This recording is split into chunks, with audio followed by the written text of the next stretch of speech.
What's going on, everybody? How we doing today? What's going on? How we doing? Hope you're having a great Tuesday. RJtheDJ here with you, and I wanted to do something a little bit different to start the series off. I know we've been doing like non-stop franchise. Did spend last night just kind of playing around a little bit. Did build a custom stadium. I built a custom ballpark for a team that's looking to change stadiums in real life, and we'll show that off for you. We're gonna play a road game against them with my Diamond Dynasty squad, so we're gonna show that off. We'll show off the Diamond Dynasty squad a little bit too. So just wanted to do something a little bit different, show off that ballpark, because I think it's really cool, and you'll see it here in a second. I'll tell you about it.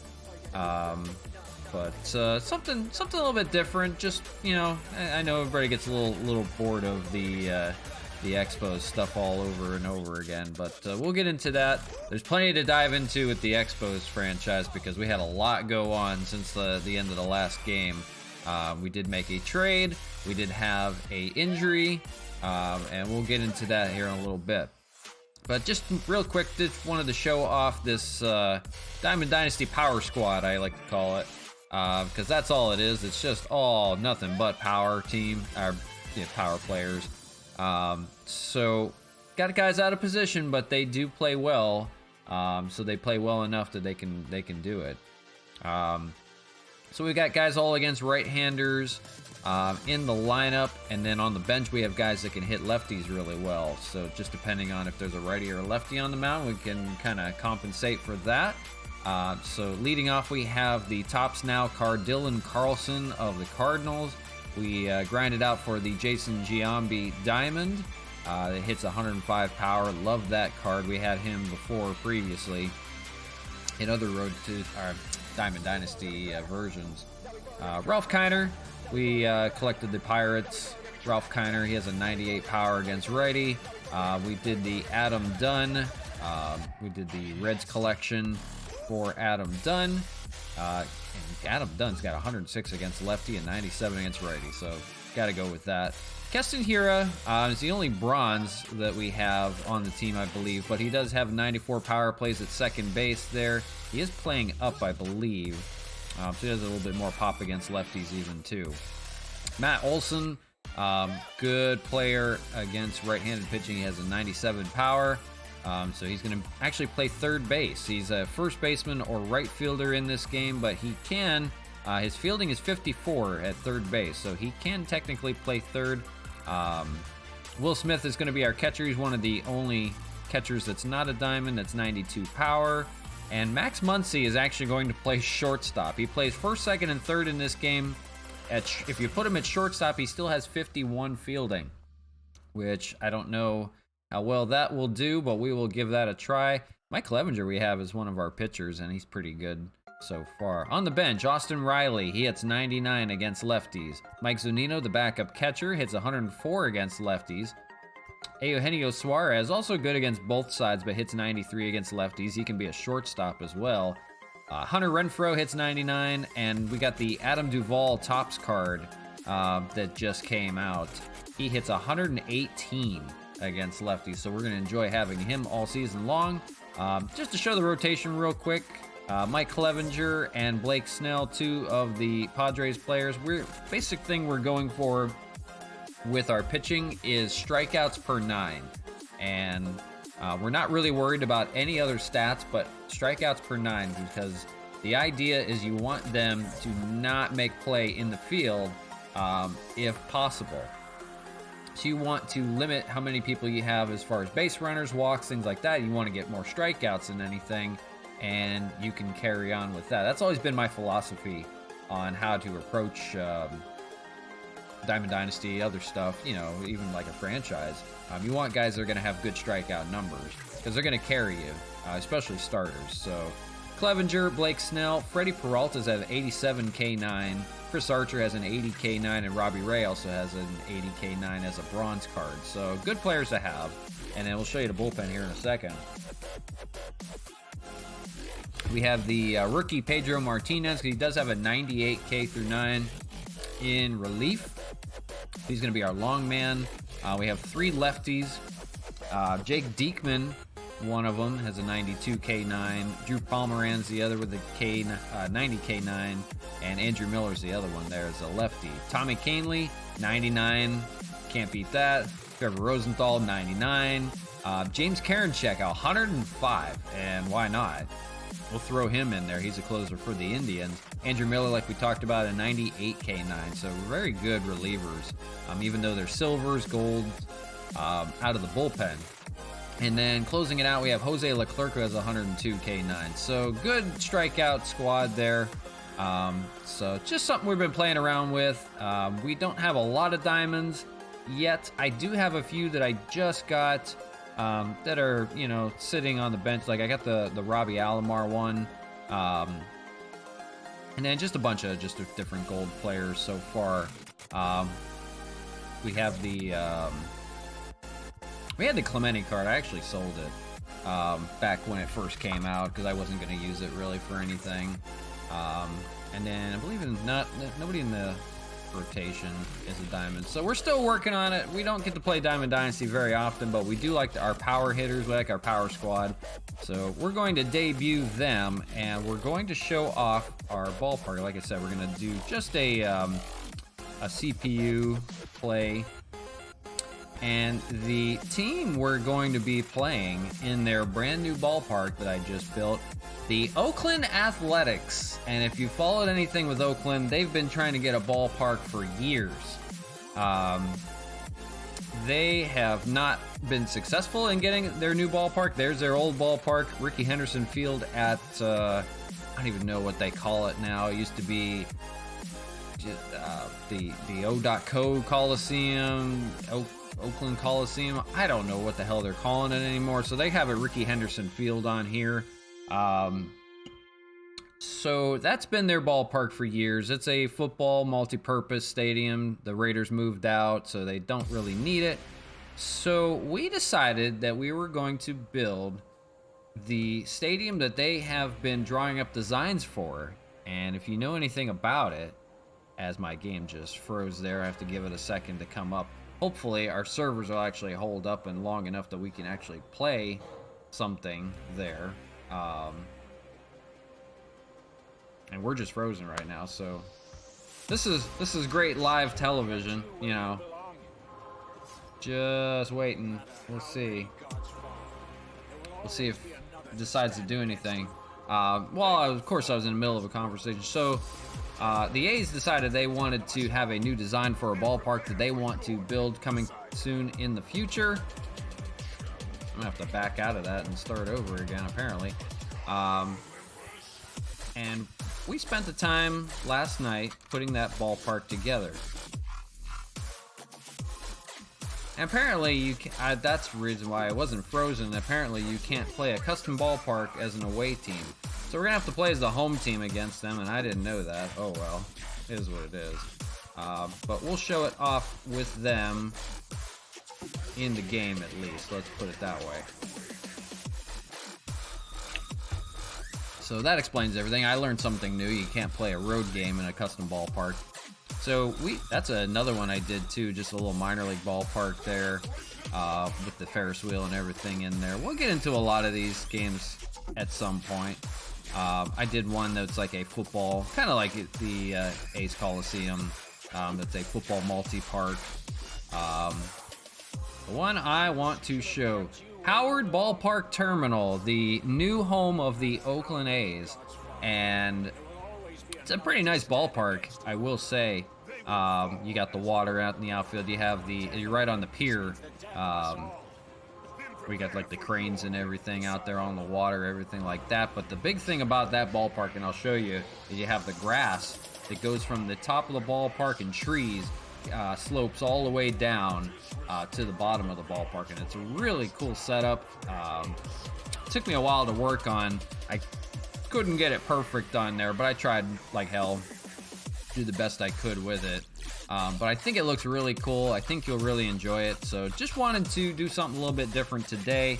to get it started. We're going to play a Diamond Dynasty game there, and then we'll get into our franchise with the Expos. They're going to be on a road trip with the Texas Rangers for 3 games, so I'll show you that here shortly. But did want to show that off, and I don't know who we should pick for a pitcher to start. Let's go with Freddie Peralta, because I wanted to try that card out. He's got an 87K9 as a silver player, and that's pretty cool. So we'll get him started. Hopefully a right-hander is on the mound for the Oakland A's, because if not, then I have to flip the whole lineup over, and that sucks. But we'll see. So let's get our lineup going here. We're going to show off Howard Ballpark Terminal, and I'll go through a replay and everything. They've got a lefty on the mound, Sean Manaea. So that kind of ruined my entire plan to show off that ballpark, but it is what it is. We'll go ahead and play through it anyhow. So there you go. Howard Ballpark Terminal in Oakland, California. We've got my RJtheDJ team out there. Maybe someday we'll do some merch like that. That looks really cool. But let's show this off a little bit. Let's do the first pitch. They're wearing their home white, so it's like they're playing there anyhow. First pitch in there. So let's show this ballpark off a little bit, because this took me a while to do today, or last night I should say. But here you go. You've got the cranes out there in right field. You've got the nice little setup with the grass running up, but you've got trees all along the top there. You've got grass all along the top. It's a 360 walk all the way around the ballpark, and you walk all the way down from over here on the sides. But you've got nothing but trees out there. Got a little nice little, you can see the boats out there in the outfield, but you've got your line of trees, everything. You can't really see a whole lot of it. I probably should have showed it in Created Stadium. But it really something different that I played around with the walkway and everything. But take a look at the design for Howard Ballpark Terminal if you haven't seen it before, because it's a really cool design that they came up with. But just something I've been playing around with, so I just wanted to show that off for you guys. So we'll have a little bit of fun with that today. I'm not going to get into some big commentary with the squad here, because I don't really know a whole lot about the A's per se, but just something to play around with. Just wanted to, I haven't played in this ballpark yet, but really cool design. I really love that the grass goes all the way around in the ballpark, so something pretty cool. But yeah, just something to get us warmed up for today. Hey, there's Mark Hanna. We know him. And Chad Pinder, I don't know if he's in the lineup or not. I didn't take a look. But this is off their design for a ballpark, as close as we could get it as possible.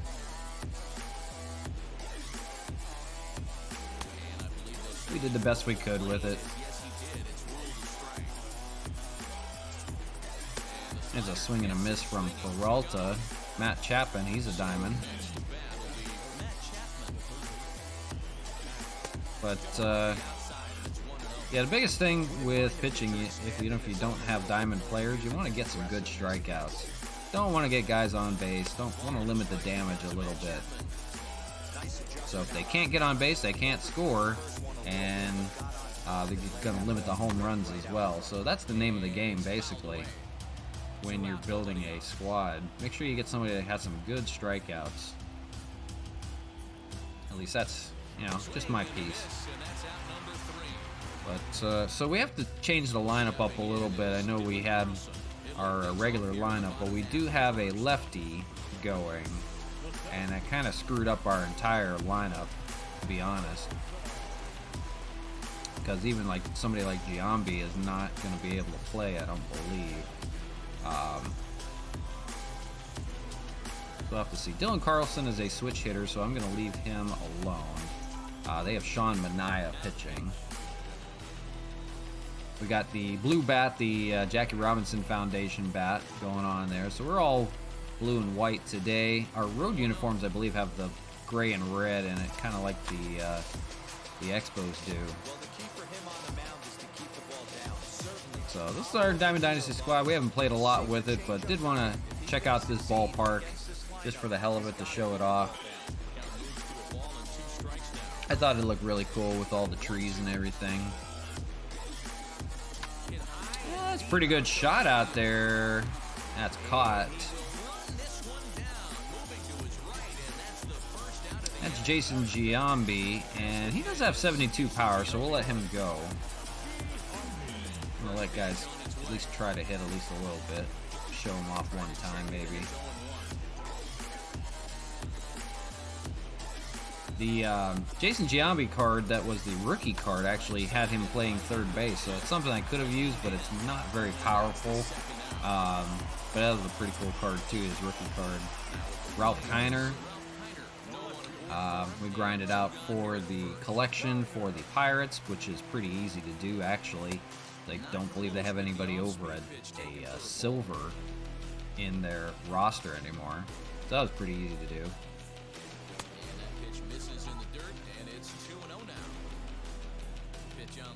But we love guys with power. That's the only players we really use, are guys with really good power. Yeah, we could buy a few of them, but we don't have enough stubs for that yet. So we're using guys that are even just really good, bronze, silvers, or golds, which isn't too bad. Matt Olson we do have on our roster as well. He's playing here. But I figure we shake it up a little bit, do something a little bit different. But I just want to show off this ballpark. Maybe we'll use it when the Expos come to play the Oakland A's. I don't know. I'm not even sure if you can do that or not, if you have to be the home team on custom stadiums or not. Not too sure. I think you can customize it any way you want. Yeah, because you can edit your custom stadiums for each team. Hey, there's Chad Pinder. We know him well. He's I think he's a left fielder for the A's, playing shortstop for us, because he's got the opportunity to be an everyday shortstop. But this will be, if the Oakland A's ever pull this off, which I think they will here shortly, it's going to be a hell of a nice ballpark for them. The only thing it didn't have was that brick wall that's back there. And we have no choice but to put a batter's eye back there, but it is what it is. Not a big deal. They like to show off more of the land out there, which I don't know how that's possible. It'd be hard to hit with no backdrop out there. I'm not sure how they're going to go that route. Also, from what I saw, the whole ballpark was open out in the center, so I don't know how that's possible either, so they'd have to figure that out. Adam Dunn stepping in, and he's got some good power against both sides. Loved Adam Dunn in the show. Had his card last few times. This is a new rookie card they had for him, but they had a card for him previously that was really good. They'll probably debut it again. I think it had like 120 power. Got him 3-0. Keston Hira on deck. He's a bronze, but he hits 94 power. Again, that is against left, or against righties, though. Howard Ballpark Terminal, Oakland, California. Pretty cool ballpark. Had a lot of fun doing that one. Not perfect by any means, but you know, you make use of what you got there. As he takes a ball for the walk. That must have been the first walk I got in Diamond Dynasty. Jeez, that must have been hammering the ball then. Heck, Keston Hira we're not going to use just because we're actually going to use a second baseman that can play there. So we'll use Eugenio Suarez. He's pretty good against lefties and righties. So we'll debut him. He's a gold card. Has good power against both sides. Fouled away.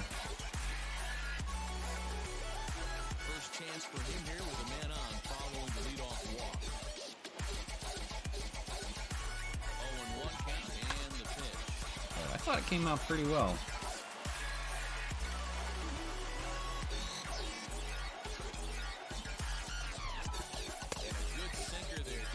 Let me know if you guys do want to use this stadium at any point. I can kind of drop it. I can resave it into the vault. I saved it last night, but obviously that's going to be long gone. So let me know. I'll save it for you at some point, and then you can use it. Also, we forgot to check how he hits lefties. He's all right with power. That's not too bad.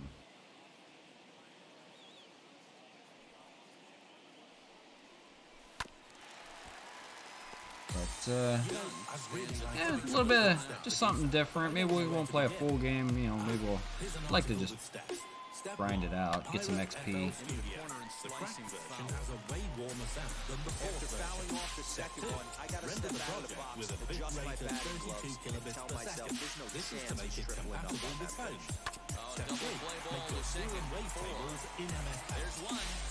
It did beat out the double play. Will Smith, the Dodger. He's got good power as a catcher. It's usually hard to find. Besides getting like Mike Piazza, Travis d'Arnaud. Last year's game had really good pop. Mike Zunino's our backup catcher.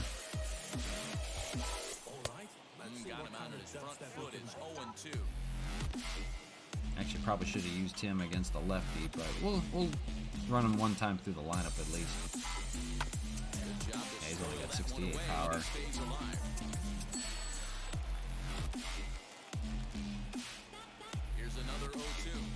And that hit him. Brings up Max Muncy. He's got 90 power against lefties, so he's good. Playing at shortstop. And we might have to move Eugenio Suarez over to make that work. That didn't get through. He's safe. Wow. That's funny. That's actually pretty funny. We're going to Pedro Martinez go, and we're going to bring up a pinch hitter. And that pinch hitter is going to be...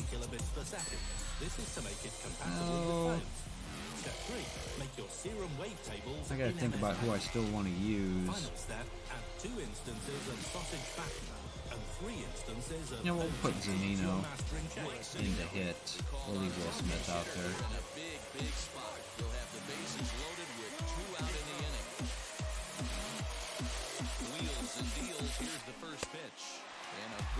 But I hope you guys are having a great day today. Have a great Tuesday.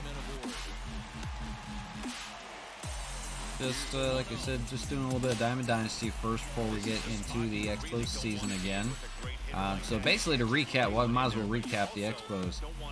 So Yoenis Cespedes, as that ball is grounded, and that'll end the inning. Yoenis Cespedes went down. He was sliding on a double play. He was at first base, sliding into second. The news came down that he tore his ACL, and it was confirmed. Tore his ACL. That's it for him this season. He's out for the year. It's going to be about 6+ months for him to come back, and that sucks. It really sucks, but it is what it is. So we had to go get somebody. It's Pedro Martinez is going to come in. So we made a trade yesterday on stream before we left, and some of you may have saw it.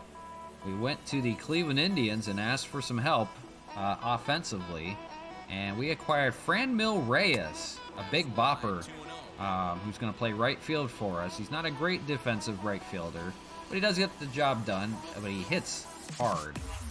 Hits well, hits against lefties and righties. That's a good hit there.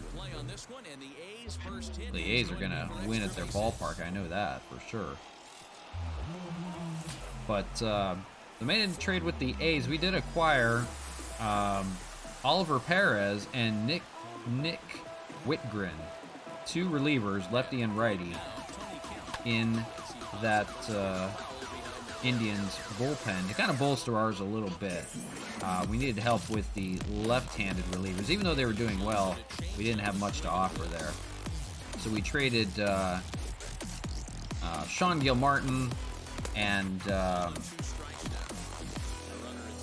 Shane Green. And I think the third person was like a minor leaguer or something like that. So it wasn't too bad. Not a bad trade that we made. But we acquired Franmil Reyes, who's going to be bolstering that roster, that lineup, that potent lineup, quite a bit with his power. So kind of making up for the loss of Cespedes. That was really tough to take that loss for Cespedes. Really sad about that. But it is what it is.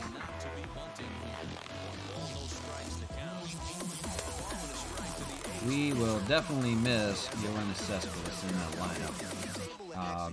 But it was really cool. So the guy that came in for him was Jorge Bonifacio. He came in and in the 5th inning hit a home run to put them up 1-0 at the time. There was no score. So he broke the score there, and I believe it was 1-1 going into extra innings in the 10th inning, maybe? Might have been the 10th inning. Or no, I'm sorry, it was like the 12th. It was, we played a few extra innings, yeah. 12th inning, and Jorge Bonifacio, after hitting his first home run of the season, hits his second home run, a walk-off home run to win it for the Expos. So that was a really cool way to end the homestand. They've won 7 in a row, 7 at home, perfect so far at home. So that was something really cool. So there you go. It's kind of like a recap of what happened yesterday. But no more Yoenis Cespedes. He is gone. He is out for quite a while. He's going to miss more time than he did with the Mets, that's for sure. So kind of a tough blow, but we did get to bolster our bullpen at the same time, and we're bringing up Franmil Reyes. So really cool stuff. I'm going to be excited to use him in Montreal with that power. They're going to hit home run balls all over the damn place, and that's the idea, is to get that working. So let's go to the outfield, and we'll put in, actually, our Adam Duvall hits pretty well out there. So we'll put Adam Duvall hitting the lefty out here. And we're not going to have any bench spots left by the time we get around to the pitcher spot again. Oh well. That's alright. So I hope you guys are having a great day today. We're just playing a little bit of the Diamond Dynasty from Howard Ballpark Terminal in Oakland, California, the brand new ballpark. We just wanted to show this off first. But I think it's pretty cool. Jason Giambi, he was okay to stay in. Giambi, the former Oakland A, long ago, where he bulked up.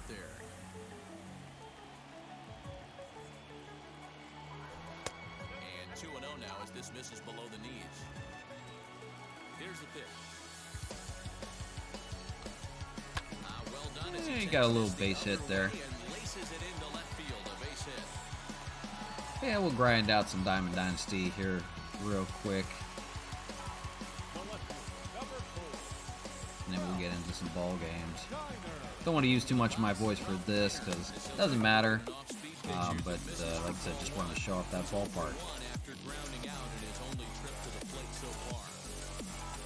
That's a double play ball if I ever saw one. 6-4-3. Yep.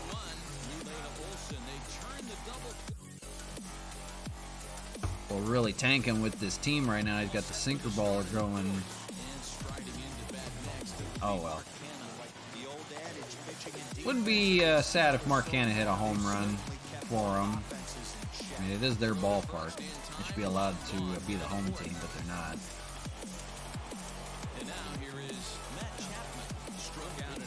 Don't know if we'll play Diamond Dynasty games from here. We do like some other ballparks, especially our own in Montreal. bottom fell out of it. Tries to shave the corner with that pitch, but it's 1-1. Here it comes. Pitching has the upper hand early as we're scoreless in inning number 4. And it's 2 balls and 2 So we're gonna miss on that one. Hey, that's the modern game right now. North-south. Elevate that high fastball and bury stuff in the dirt.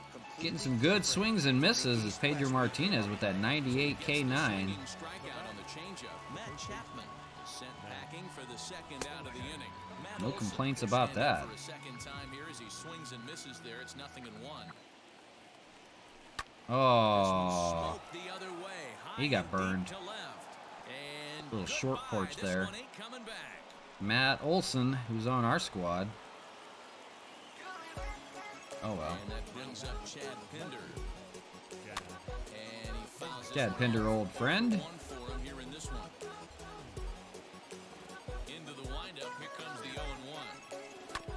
0-1. So 1-0 Oakland. Pedro is getting tired apparently, or about to. Fouled off. 32 pitches in 2 innings. So let him end the inning. There we go. In the air out to left field. Kinder's there. And that retires the side. Ready to go for the last half of the inning. And that'll bring up the outfield. Adam Dunn. Benefit from using the lefty. I haven't used Pomeranz yet. I'll have to try him. As Adam Dunn steps in. Done with that open stance. And here's the pitch. But we cannot hit Sean Manaea right now. Does have a no-hitter to his credit in real life. Slow roller. No chance there. Come on, Eugenio.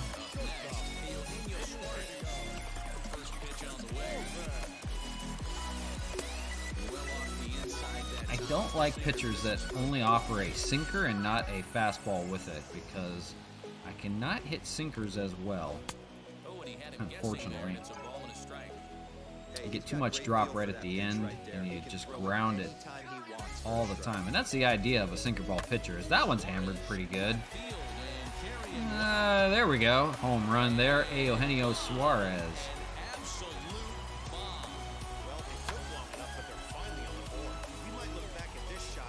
But don't normally hit sinker ballers well. Did we want to take out Matt Olson? I don't think so. I think he's okay. We'll save Hunter Renfroe just in case we need a bench spot here coming up.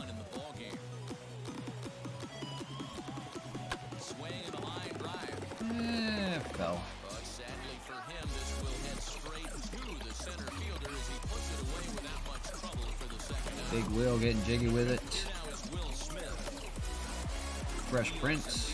Here's the first pitch. Lifted down the line in left.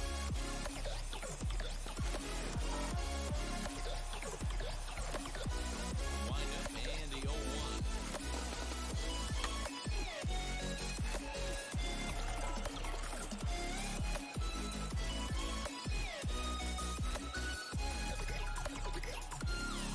Oh, he swung at that? That wasn't a check swing. I barely moved it. I don't like that. The check swings really get ridiculous with 2 strikes. That's been kind of a problem for me, I've noticed. Just trying to check swings. It's fine until like 2 strikes, and then it just gets all weird. There's Drew Pomeranz and his card. And it's fouled away. Here's the 0-1. In there, and he's ahead 0-2 now. We'll try to bust through this. Did a good job. We won't try to waste too much time on playing it. But we'll get. I mean, I gotta get that double XP. You never know how long they're going to have it for. So we'll grind for a little bit of that XP. I just did the daily moments today and picked up the Robbie Alomar diamond card. So if you haven't done that, do your Do your moments, for sure. They're not too bad. The tops now are definitely worth having. Get that Adam Duvall card. Get that Dylan Carlson one, who's good against power. The pitching ones are okay. You can probably sell them if you want to. Anything to write over about, but you know, I think for me, like I said, I like K through 9 guys. Will Smith is gonna try to run it down. He does.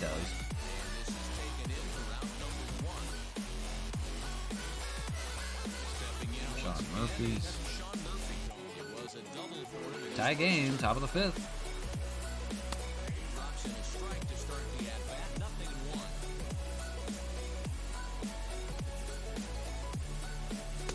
Taken off the outside as the breaking ball couldn't catch the corner. Hey, that backdoor breaking ball just missed. He had a chance to run it to 0-2. Popped up there. We'll see if Matt Olson can actually play third base. He can. No worries about him. Tony Kemp. And striding toward the plate to hit next, Tony Kemp. No balls and 1 strike. 1 run, 2 hits, and no errors in the ballgame for the A's so far. The Pomeranz card looking pretty good. Haven't played with him yet. Everybody else I've pretty much used. That's in my bullpen. Nice strikeout there. So he did well. Who we want to face? Those guys. Probably a righty. We'll stick with... Go with Tommy Kahnle. Max Muncy here. We'll have a pinch hitter. It'll be Hunter Renfroe because I believe he's the last one. And we'll just have to figure it out after the 5th inning. Let's see if anybody's got hits.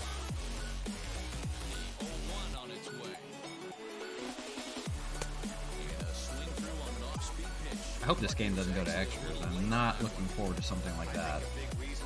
I'll give up if that's the case. I just wanted to show off the ballpark. I don't even care about how we do. But stay tuned. Expos baseball. Oh, we do have 2 guys: Austin Riley or Hunter Renfroe. We'll use Hunter Renfroe here just in case we want to use Riley. I just want to show off this ballpark. We'll get back to Expos baseball here in a little bit. And there's a swing and a miss at an off-speed pitch to start. I just want to shake things up a little bit, show off the ballpark. It's something to be a really cool ballpark in real life. So we'll see how soon the Oakland A's can put that together. But it seems pretty serious. Seems like a done deal that's going to happen. It's just going to take a little while to be built. Bases are empty, 1 man out.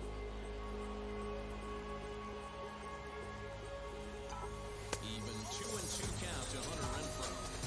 Regardless of the result right here, to be down 0-2 and work it back to an even count. One thing I could have did, and I didn't, there's that check swing again. There we go. One thing I could have did, and I didn't think about it, was run the escalator all the way up there too. Something I could have worked with. That one, just foul. Maybe I'll do an addition to something there too. Just kind of had to work with whatever we had.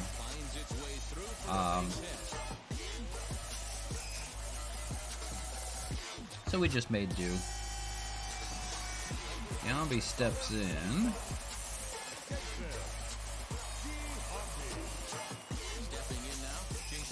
Ooh. Sky high out there, nothing doing. He's under it, and that ends the inning. We're gonna go to Tommy Kahnle out of the bullpen. Try his card out. 9-1-2. Sean Manaea, he's 0 for 1 thus far, as the changeup to him drops in there for the first strike. Everything this guy throws is hard. That changeup Foul away. in the high 80s to go along with that good heater. Fastball swung on and missed for the first Got out. him no problem. So 1 gone for We'll have to the keep A's in there. track of these strikeouts. They definitely feel like this squad definitely gets really good strikeout numbers. Oh, it has him looking silly here. It's 0-2. So if you ever need to get a squad together for strikeouts, use your K through 9 guys. And there's some good ones even on gold, silver, or even bronze. Try to get guys with high K numbers. They won't even be able to get on base. The only thing I've given up is a home run. And that was Oriano? No, I'm sorry, it's Matt Olson, and he's got super pop, so I expect that to happen. So I'm not even mad about that. But you want to limit how many guys are even on. So if you're going to give up a home run, best it be a solo home run anyhow. Swing and a miss there, so there you go. Striking out the side. Next person, we're definitely going to have a lefty to face Olson. So it's going to be his Oakland A counterpart, Jake Diekman. We'll have Ralph Kiner, I'm sorry, hitting. He got himself base hit. We'll use our last pinch hitter, probably just for the pitcher spot. Adam Dunn. So we're hitting the lefties okay. 5 hits, 1 run. We're just really scratching for it. We're not looking like a power team. The lineup works when a righty starts on the mound. And I can switch everybody out for lefties, but trying to save people for the bench. So it kind of sucks when the lefty is in. You can't make your lineup either way. If I could make a lineup on both sides, I'd be perfectly fine. But I have to waste all my bench guys if the lefty's up. That kind of defeats the purpose. But it does work. And you can make a good squad of power hitters. And you can do that for anything. You can do that for contact hitters. You can do that for other stuff too. But it makes for a good squad against righties and lefties. You just kind of have to play the sabermetrics. Billy ball, money ball.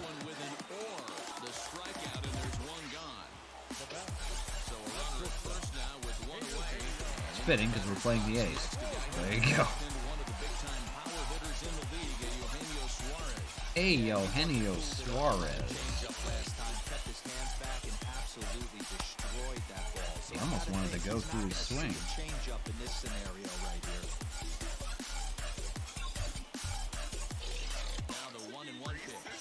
Oh, that's sky high. You gonna catch that? He does too. Son of a bitch. I hate the way they set up a custom ballpark infield. You cannot change the outline of the infield. It's gotta stay curved like that. It's a deep ballpark. Almost got it. Oh well. So nothing doing. It's still 1-1, and I'm gonna hate if it goes to extras. That wasn't my intention. I'm trying to move things along a little bit. Diekman throwing. 7th inning. And that's back to him. Can he make the catch? He does. That's good.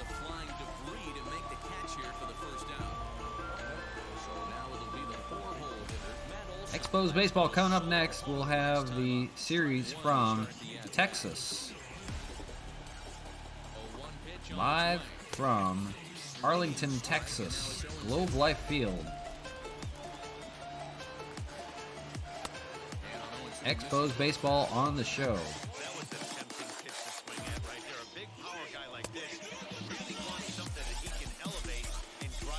He's carving up guys left and right now. Strikeout there. My toxic squad.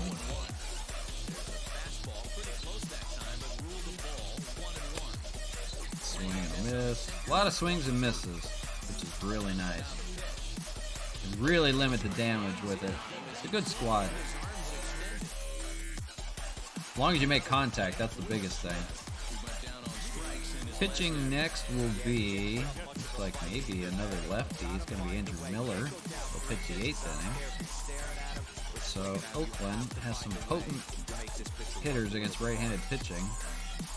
Tom and I are still going to work out there. We cannot break him too well. And that's a shame. Really wanted to show off a power squad, and we only got one run. Hey, there's one. Fresh Prince. Big Willie style.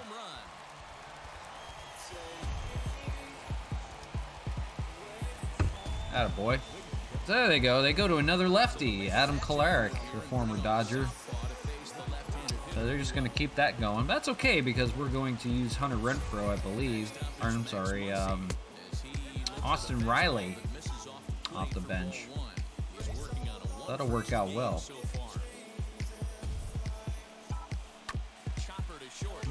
They're going to have to play on that one. Fairhander, nice play.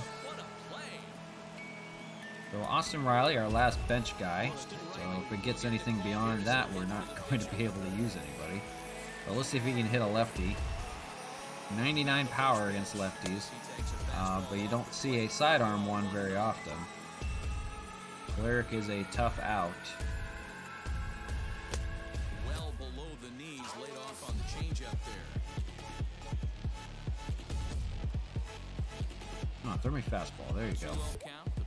Way up there. 3-0. Not going to pitch to Riley. Adam Duvall's on deck. He hammers lefties. That got in there. He's all over the place. I don't expect him to get it in there. This is certainly that situation. Well, he did, and that's hit right to Kemp, too. Or whoever's there at second base. Adam Duvall. That Tops Now card. Very good diamond to have. It was hard to get him. He had to... The games that you just have to play a few innings to win aren't too bad, but the Adam Duvall Moments challenge is actually pretty hard to get. You have to get 8 total bases. So basically you're getting 2 home runs. Or else just a bunch of hits. And it's pretty hard to get. I found a little bit of difficulty doing it. It took me about an hour to do it. But well worth the card to have, even if he's just on the bench. Love this card.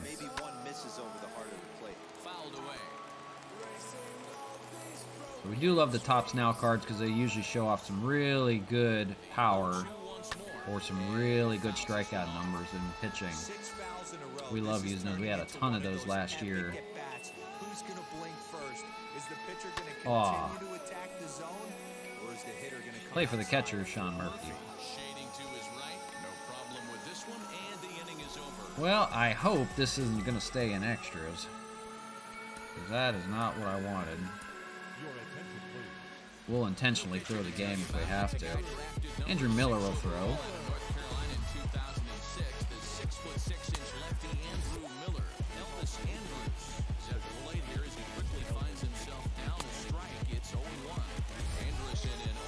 So we don't have a two-way player like Ohtani we can go to hit.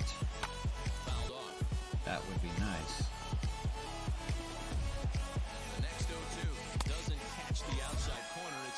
53,000 people in Oakland. That's a first. Able to protect the plate with 2 strikes, and you'll see another one. Down the left field line and deep. Pretty good there. Now another 1-2. Fly ball out toward left Play for center. Kiner. Left fielder giving chase. Got it.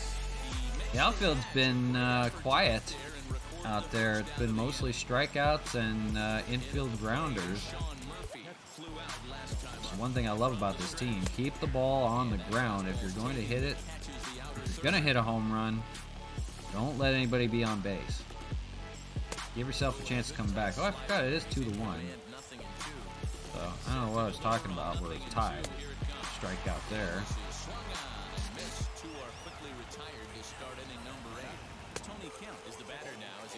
Don't mind me, I don't really pay attention to it a lot. Because this is just a one-run game, this doesn't strike me as a situation where he's going to be working around a guy. Let's go to the closer for the 9th inning. Jose Leclerc. He's gone to the well with that pitch 3 times in a row. Swing and miss there. They're bringing Sergio Romo in against Oh, we gotta get our bullpen going. So Jose Leclerc will get the 9th inning. He's gonna face Giambi, who's got massive power against righties. Must be out of left-handed pitching. Someone missed there.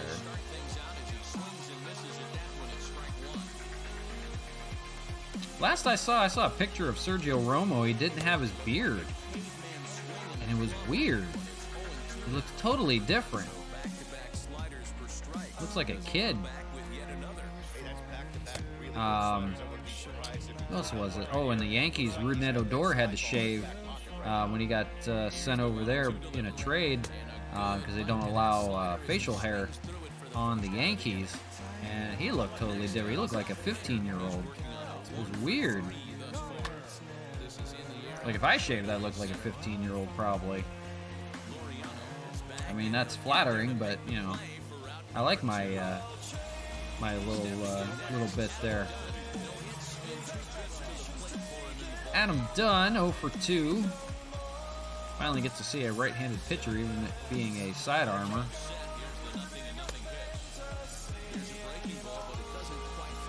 But as soon as this game is over, we'll dive into Expos. Don't worry, we'll be there. Has to be hidden to the shift. That's nice.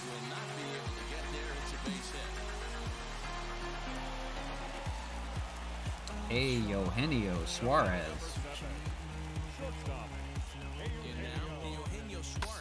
Sky high pop-up. We'll go to the 9th with a 2-1 lead. Gotta shut the door. Will be Jose Leclerc. Got 102 K through 9. Almost thought that said a Ramos Ramirez. I haven't seen it on a Ramos since Ramirez played. Ramos Garcia. Interesting.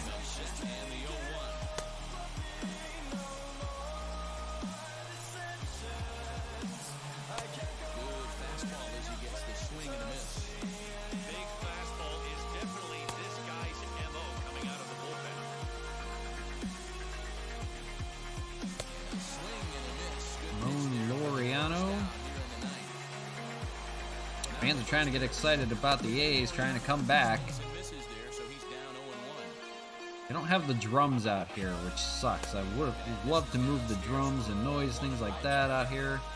They don't get the drums at Howard Terminal. So it is what it is. This guy's got some of the nastiest stuff in the game. It is absolutely. Yeah, should be a play for Dunn. It is two-way. Last man's going to be Mark Canna. Mark Canna would hit a home run here just because I have him. Tying run at the plate, the 0-1.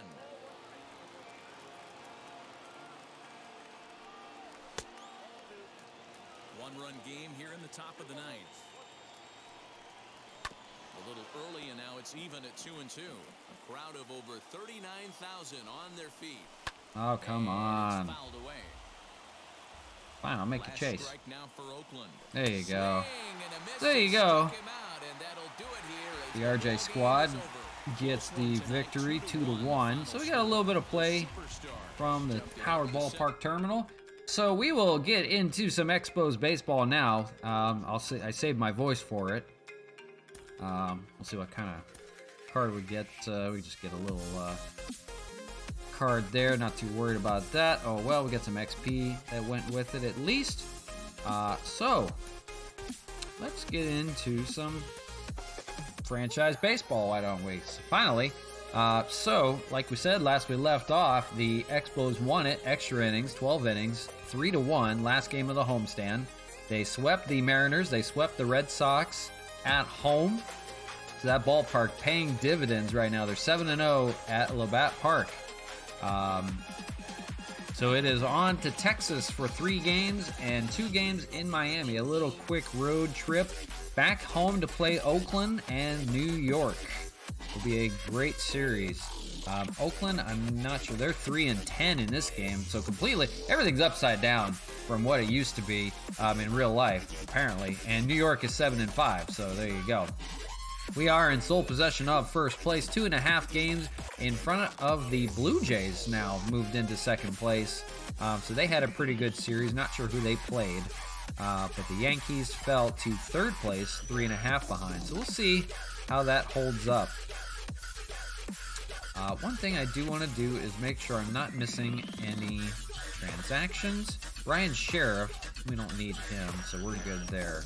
Not missing any really good free agents. Nobody got rid of anybody that's... Nah, nobody that great. Okay, so...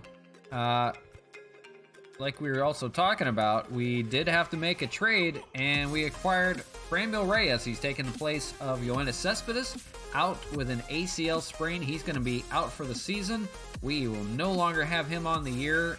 Don't know if that'll end his career in an Expos uniform. I believe he has a few years on his contract. So we'll see how that all plays out. But Franmil Reyes is on fire for the Indians. Hitting really well, hitting 400, 3 home runs, 8 RBIs in his first 12 games.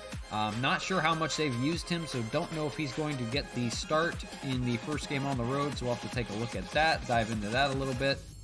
So he's going to bolster that lineup for sure. And then with the trade, we say goodbye to Sean Gilmartin, and we bring in Oliver Perez and Nick Whitgren. Say that 5 times fast. Nick Whitgren in relief. He has no ERA in his 2 games of relief. Oliver Perez has not thrown a inning yet, so he'll be fresh and ready to go. He's 39 years old, but he gets a good opportunity with the Expos, and he goes back to 2002. So he played against the Expos when he was with San Diego and Pittsburgh before they moved on. And he actually played for Washington for a few years, so he has played for that franchise. So there you go. So we say hello to Oliver Perez, Nick Whitgren, and Franmil Reyes coming from Cleveland in that trade for Sean Gilmartin. We say goodbye to Shane Green in the bullpen. He was not doing well for us, so we did decide to move on. We're going to bump David Robertson up to the setup role, and we'll see how that plays out. We can use Whitgren or we can use Jeremy Jeffress. Both have been good so far. So, like we said, it is on the road. Here we go. We're going to be playing the first of a 3-game series against the Texas Rangers. It is Colby Allard, and I've never heard of him before, against Rick Porcello. And Rick Porcello, if you remember, had a no-hitter against the Yankees. His last time out, they won against the Red Sox 8-2. He did get the win for that one. So far, it's been smooth sailing for Rick Porcello. So here we go from a completely different ballpark, finally. Globe Life Field in Arlington, Texas. It's Expos baseball on the show. Expos and Rangers, and those logos look eerily similar. That's weird. I've never once noticed that before. Their logos are almost identical. That is so weird. Interesting. Globe Life Field, so we do actually get to play night games, finally.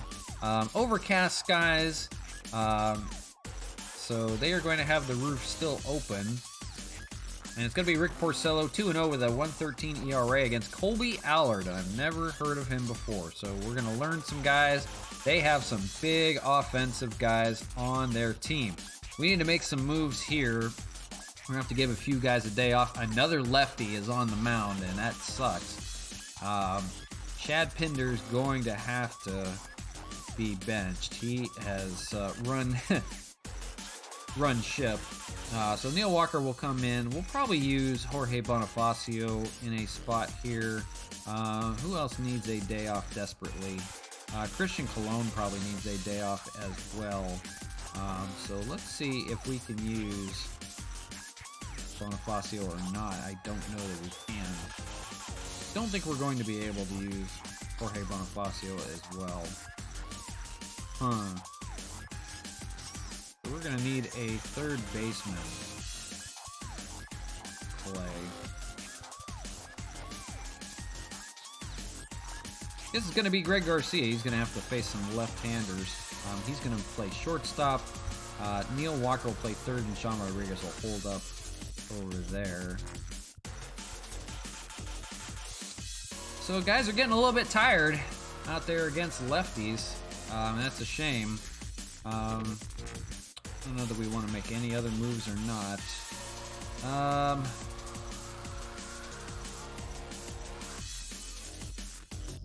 No, I think we'll leave her be.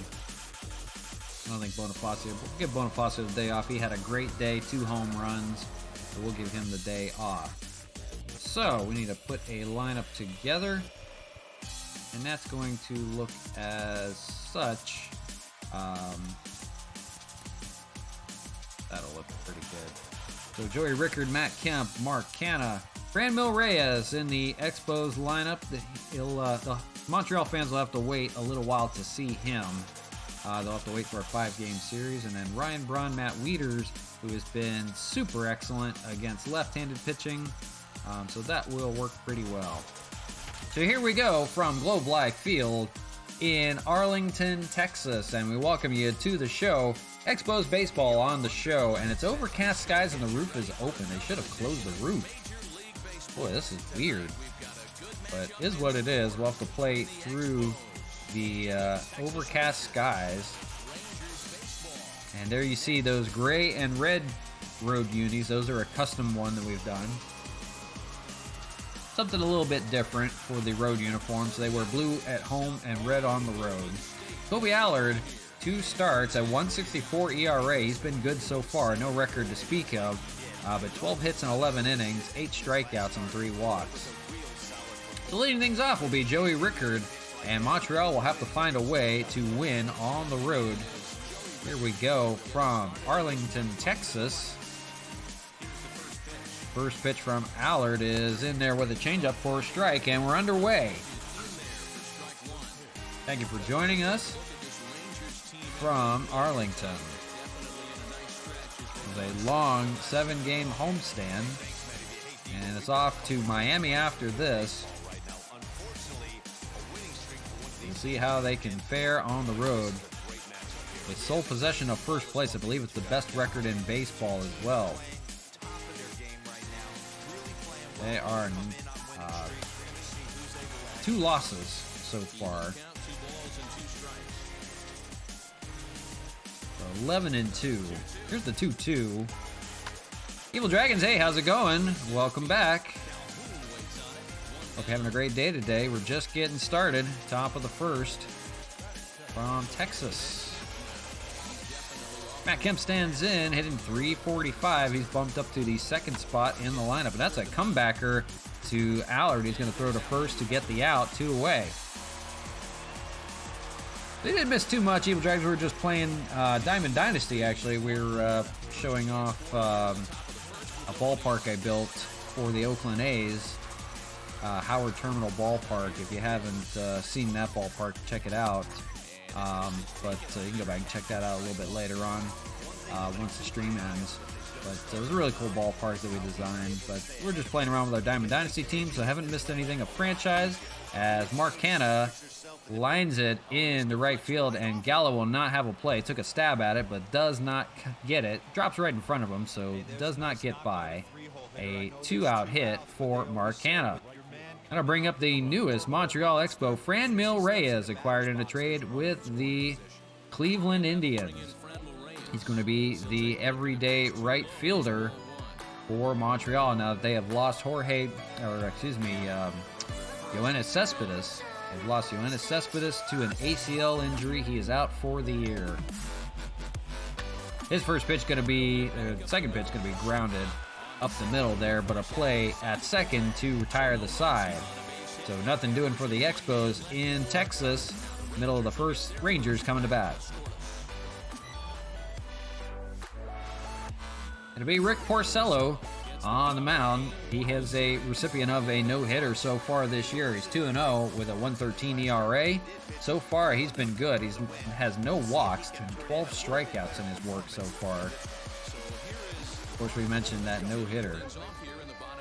Will be leading off for the Rangers will be Brock Holt, hitting .316, and he's going to hit it right too short. A play for Greg Garcia, getting a rare start today against left-handed pitching.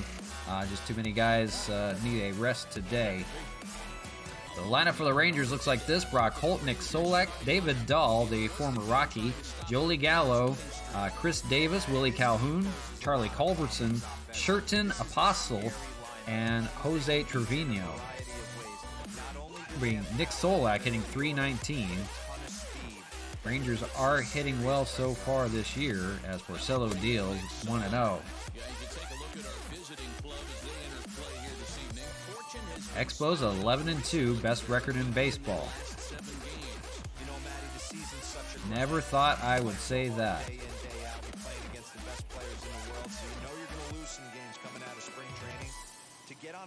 He winds and fires, and that's fouled away. 1-2. While we miss Labatt Park, it is nice to be joining from another ballpark in baseball. We are in Texas for the first game of 3, and it's on to Marlins Park for a quick 2-game stand before coming back home. Slider gets him on the outside corner for a called strike. First strikeout for Rick Porcello. And 2 away in the inning for the former Rocky, David Dahl, hitting .368. Guys are hitting well in Texas. It's most likely a pitching ballpark, but we don't have enough figures on it yet. It's still a fairly new ballpark. We've only played there for a year.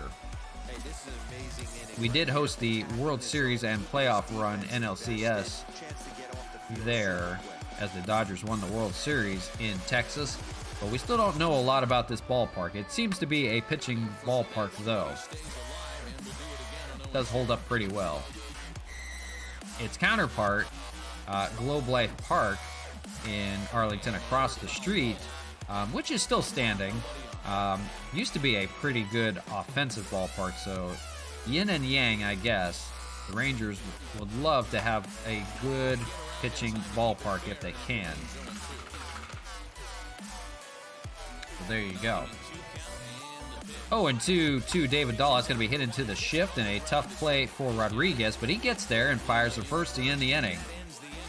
So 1-2-3 go the Rangers, and after 1, there's no score in Texas.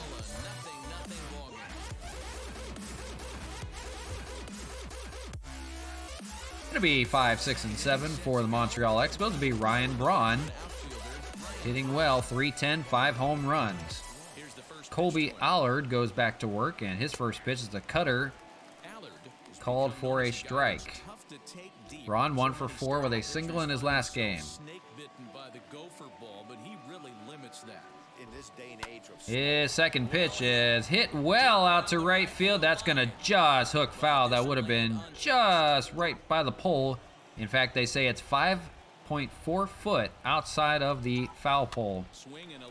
He's got a jam shot there, and that's going to be an easy play for Charlie Culberson over there at short, the former Atlanta Brave. Defense for the Rangers: David Dahl, Willie Calhoun, and Joey Gallo in the outfield. Brock Holt, Charlie Culberson, Nick Solak, and Sherton Apostle. Never heard of him before, and Jose Trevino catching Allard. So we're going to have to learn these guys pretty well. Up steps Matt Wieters, and he's taken quite advantage of these left-handed pitchers, hitting .345.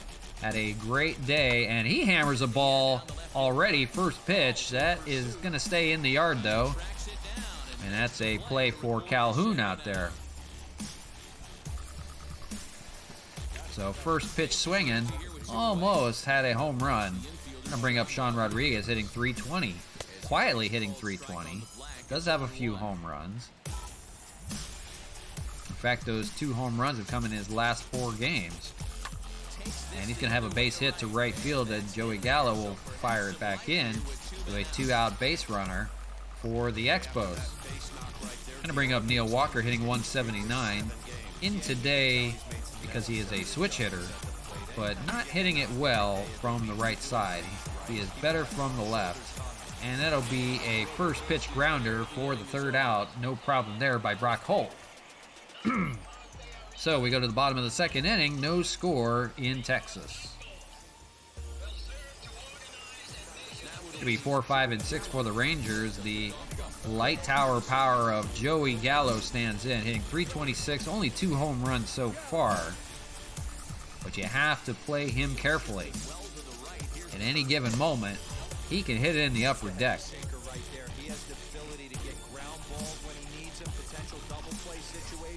Porcello back to work, keeping the ball down with the sinker, and he's got him 1-1.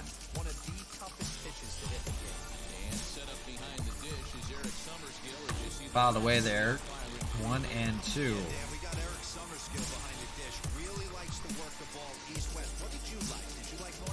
That's fouled away. It remained 1-2. Joey Gallo does have a ton of strikeouts, so you can get him out. But do not let him hit contact, because most likely it'll be a home run. He doesn't hit much else. That's fouled away. It'll remain 2-2. Make him go after it. Checks his swing there. He did not go, and it's 3-2, full count. Chris Davis is on deck, another potent offensive hitter. As Porcello fires the 3-2. That's a swung on and miss, strike 3 on the changeup. So second strikeout for Rick Porcello on the day, and a big out there. I'll bring up Chris Davis, hitting well. Only hitting .208, but 7 home runs and 18 RBIs. He's making use of Texas, coming over from Oakland last season. And played the entirety of his career in Oakland. So a hot start so far. He strikes out quite a bit as well, but when he makes contact, he hits it deep as well. Texas looking to play with power, and you need it in a big ballpark like this in Globe Life Field. 1-2 from Porcello to Davis, and that's fouled away. It'll remain 1-2. No score from Arlington, Texas, Globe Life Field, one of the newest ballparks in baseball. Host of the 2020 World Series and the Los Angeles Dodgers, as that swung on and missed for strike 3, second strikeout of the inning, third strikeout of the game for Porcello. Played host to the 2020 World Series, the Rays and the Dodgers. The Dodgers were victorious for their first time in 32 years. They have won it in Texas. I'll bring up Willie Calhoun, hitting 192 on the year. His first pitch fouled away. Calhoun has 2 home runs and 5 RBIs. And normally he is a pretty good power hitter as well. Can play multiple positions for you. Porcello goes back to work, and it's going to be a foul ball, 0-2. So trying to retire the side on strikes is Porcello. Here's his 0-2, and looks like it caught the black, but no call there. 1-2, and Porcello kind of giving the hand up, saying, what happened there? He couldn't believe it. And he's going to have to be careful with the umpire. He's going to expand that zone a little bit. And that's a fly ball hit out to center field, and Ricker didn't see it right away. He lost it in the lights, and Calhoun may be on third. He's headed for third. He's going to get himself a triple, and we'll have to see if that's an error or not. That's going to be ruled a triple. Ricker did not see it off the bat. He came in and had to go back out, and he just lost it in the lights. He had to try to take a stab at it. But by the time he gets to it, Willie Calhoun is on third with a 2-out triple. So we'll see if the Rangers can take advantage as Charlie Culberson stands in, hitting .209. Culberson known for his defense, but he can hit the bat every now and then. .209, 1 home run, 3 RBIs. Porcello trying to get out of the jam, and that's going to be in up the middle for a base hit. Culberson takes off for second. Not sure why that was. He's going to be out at second base as the ball got into the infield, but not before the Rangers tack on their first run of the game, and that'll end the inning. So the Rangers get a triple, two-out triple by Willie Calhoun, and score on the RBI single by Charlie Culberson. So 1-0 Texas leads going into the top of the third. That'll be the bottom of the order for the Expos. Greg Garcia will lead things off, hitting .261. Doesn't hit lefties very often, but in the lineup today to give a few guys some rest. He's going to smoke one down first base line, but foul. CPU was not smart on that one. I don't know what the hell they were thinking.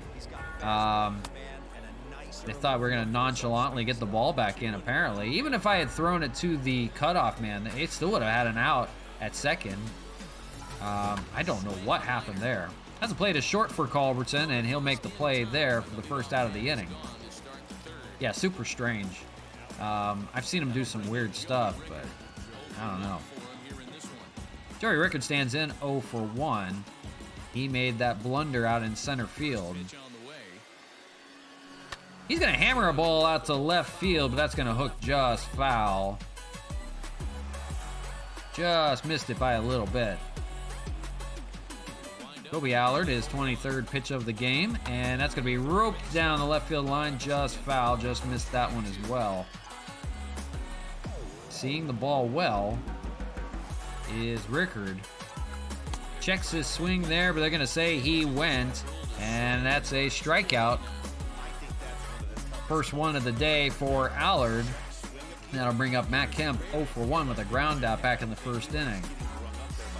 So 2 outs here in the third. That's going to be smoked right back up the middle. Pitcher had to move out of the way, and that'll be a 2-out base hit for Matt Kemp. That'll bring up the power hitters in the order. And Mark Cano stand in 1 for 1 so far.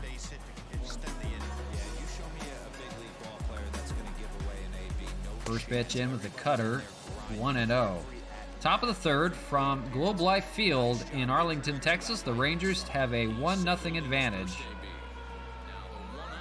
That's going to be hit down the third base line, and that will roll a little bit.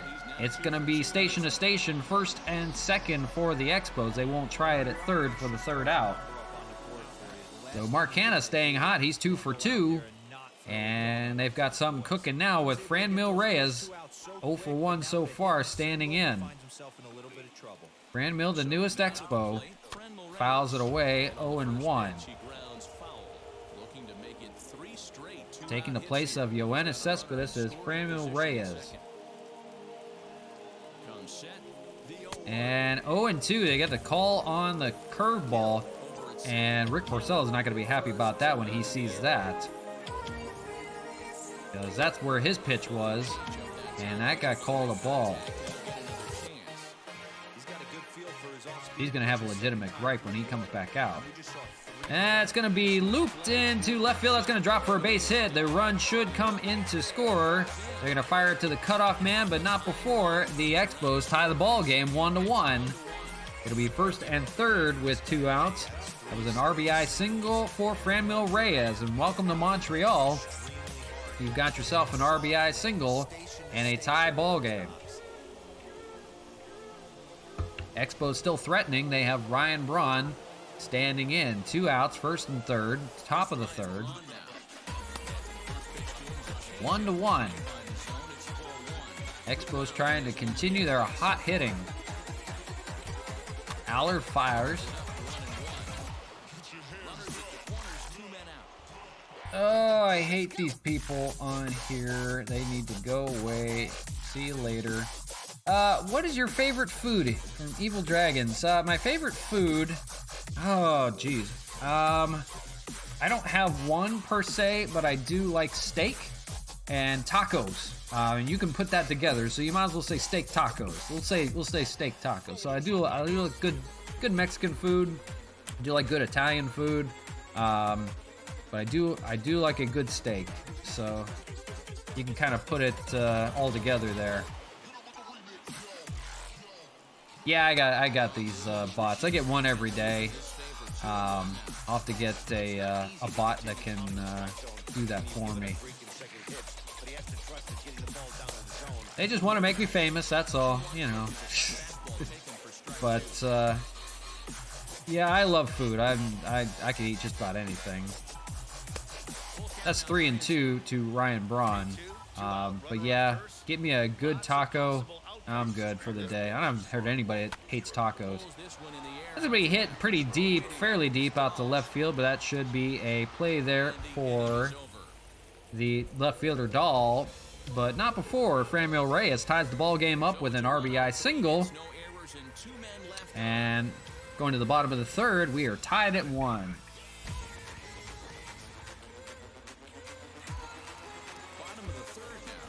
That'll be the bottom of the order for the Rangers. It's Sherton Apostle, and I've never heard of him before, but he's hitting .091. He is the first baseman for the Rangers as of right now. He takes a first pitch strike, 0-1.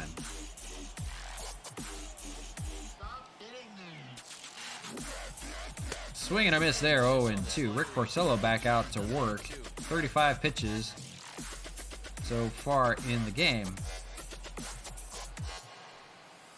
Swing and a miss there. Quick work of Apostle. And 4 strikeouts for Porcello. 1 out here in the third. Gonna bring up the catcher, Jose Trevino. With his weird batting stance, he's hitting .211.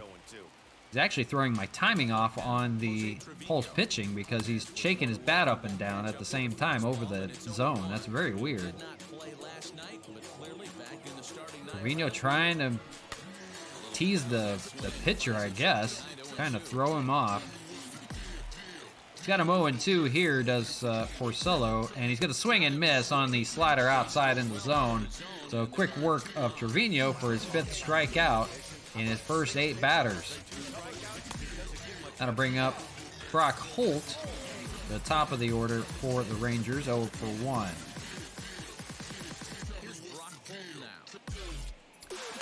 The Dragons like chocolate milk, regular milk, sweet tea, and water. Yeah, sweet tea. That's good stuff. I gotta have a Coke. Got that right here.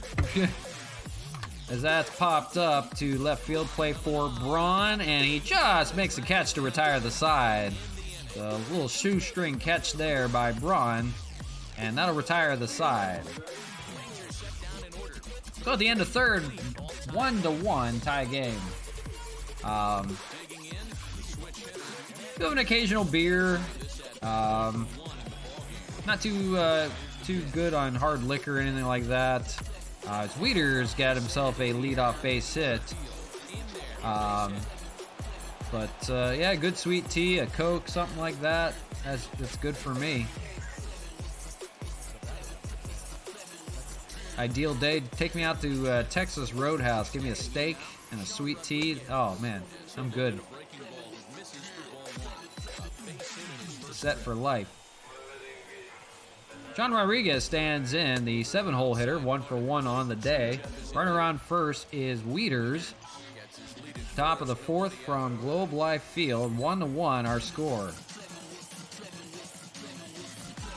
Swung on and missed there, 1-2, way out of the zone. Colby Allard, 41 pitches through the 3 innings of work. Misses there with the fastball, 2-2. That one's fouled away. If you're just joining us, Franmil Reyes, the RBI single, the newest Expo, comes through so far and ties the ball game. That's going to be a pop-up to center field and should be a play for Calhoun. He makes the catch. Runner will head back to first. There's 1 away. I bring up Neil Walker. 0-for-1, grounded out back in the 2nd inning. Switch hitter hitting from the right-handed side. Allard fires, and that's going to be hit pretty well out to center field, but no problem for Calhoun. Makes a catch, and quickly 2 away. And it's the bottom of the order for the Expos. Greg Garcia, 0-for-1, grounded out his last time up. Allard looking for quick work here and getting out of the inning. That's going to be a ground ball to first base and a play for Apostle. There, he'll take it himself to end the inning. So we go to the bottom of the fourth in Texas, 1-1 our score.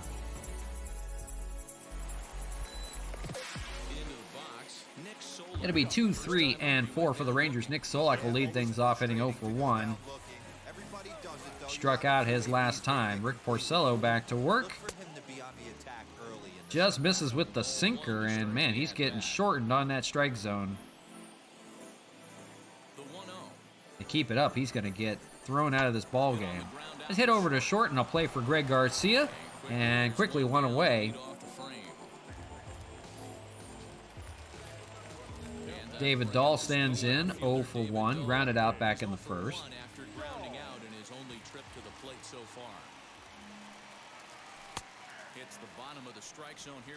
So far, Montreal 1-6-0, 1-2-0 for the Rangers. So Rangers not getting much. 2 hits and no errors in the contest for the Rangers so far. That's over, but low. It's a ball and a strike. Here's the 1-1 from Porcello. That's going to be grounded in the dirt, and a play for Wieters right in front of the plate. He'll fire over to first for the second out. Nice play there by Wieters. I'll bring up Joey Gallo, 0 for 1 so far. Strikeout back in the second. He's an all-or-nothing guy. You'll either get him with a strikeout or get him with a home run. And he fouls that one away, 0-1. His line against Porcello, 1 for 7. No home runs to speak of.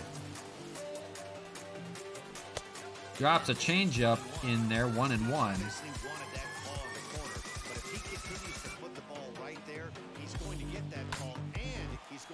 That's going to be hit into the shift and a play for Sean Rodriguez, but it throws Canna off of the bag. So Gallo is going to be aboard. That's an E4 on Sean Rodriguez. Gallo does run fairly well, so Rodriguez had to get back to the dirt to make the play, and as he threw on the run, it threw Canna off the bag. So that's going to put Gallo on first, and that'll bring up Chris Davis, 2 away in the inning. Davis 0 for 1. Drops a curveball in there, 0-1, and you don't want to hit, you don't be throwing up that high. You don't want to give him something to get elevated on, because when he does, it's usually gone. If not, don't pitch to him. Sinker's going to get out to center field, left center, and that's going to be a base hit. Gallo will move over to third base, so a little bit of 2-out hitting for the Texas Rangers. And it's first and third with 2 outs for Willie Calhoun. Calhoun 1 for 1. Into the box now, Willie Calhoun. And she'll take a changeup here for strike 1. Man, this guy's Porcello trying to get out of a jam. 0-2. because he's getting ahead. 70% of the batters he's faced, he's thrown a first pitch strike to. Foul away, still remains 0-2. So we'll do it again. Runners on first and third, 2 away. First and third, bottom of the fourth from Texas. Calhoun hits it back to the pitcher, and he'll have a play over to first. Quickly throws it over there just to make sure, and retires the side. So nothing doing for the Rangers despite a few 2-out base hits. And at the end of 4, still 1-1.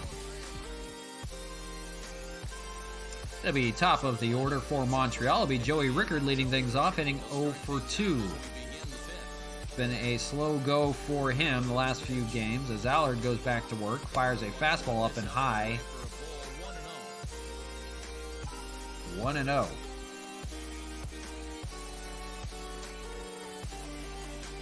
It's going to be grounded into the dirt, and a play for Trevino. He's going to have to hurry.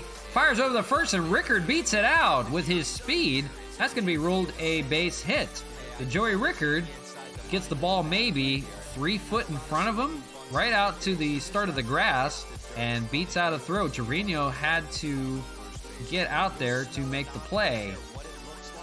Evil Dragons, how do I feel about special needs? I have no issue with anything as Matt Kemp hits a fly ball out there to left for the first out. I have no issue with anybody with special needs. Absolutely not.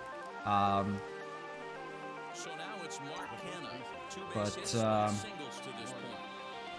No, I don't really know too many people who do. But no, I've always, anytime I've ever talked to people, always been nothing but friendly and nice to them because they're wonderful people. Once you get to know a lot of people, they're really nice. And even, you know, if you wouldn't have told me, I wouldn't have even known. But very, very cool though. Nothing to be ashamed of. You know, enjoy being who you are. As Franmil Reyes hits that out to left field, that's going to be the second out of the inning. You know, enjoy being you. Everybody's a little bit different. I'm for certain, completely. I'm weird. I'm out there as well. So everybody's got something, and you make the best of it. You get through life and you make the best of it, as best you can. So don't worry about being you. You know, be the best person that you can be every day. Ryan Braun takes a ball there, 1-0. But I'm very appreciative that you hang out with me. Really enjoy talking with you. So thank you very much for that. That's a base hit out to left field, and the runners will have to hold. It's going to be the bases loaded with 2 outs. So a little bit of 2-out hitting here. Ryan Braun gets aboard. But definitely appreciate you hanging out. Thank you very much for that and chatting with me every now and then. That's going to bring up Matt Wieters, and he's going to hit it over to short, and that should end the inning. He'll fire over to first for the out, so nothing doing for the Expos here in the 5th inning. They will strand the bases loaded, and going to the bottom of the 5th, 1-1. It remains tied. But yeah, appreciate you hanging out as always. Glad to always chat about, you know, some other stuff, football and whatnot. So really cool. But like I said, if you wouldn't have told me, I wouldn't even have known.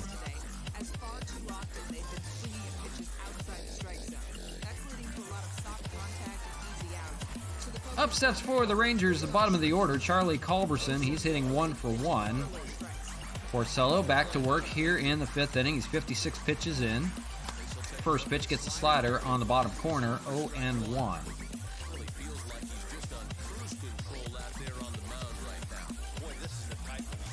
And second pitch hits to short, and a play for Garcia over there, and makes the play, no problem. 1 away. Then bring up Sherton Apostle, 0 for 1 with a strikeout back in the 3rd inning.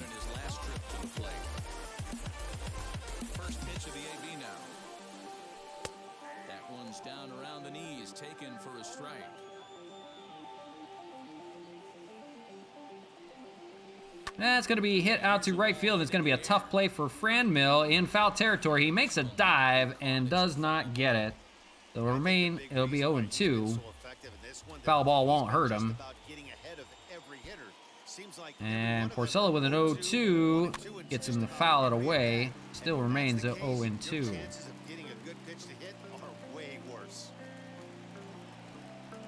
Swing and a miss there, so he gets him for the second time. And 6th strikeout for Rick Porcello. He's cruising so far.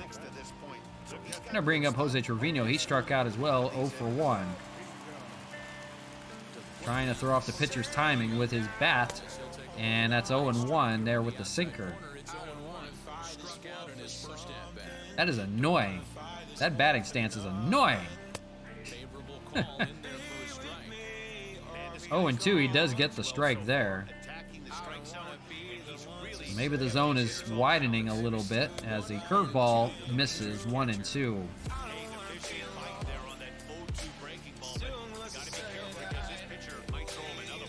1-2, and the sinker just misses 2-2.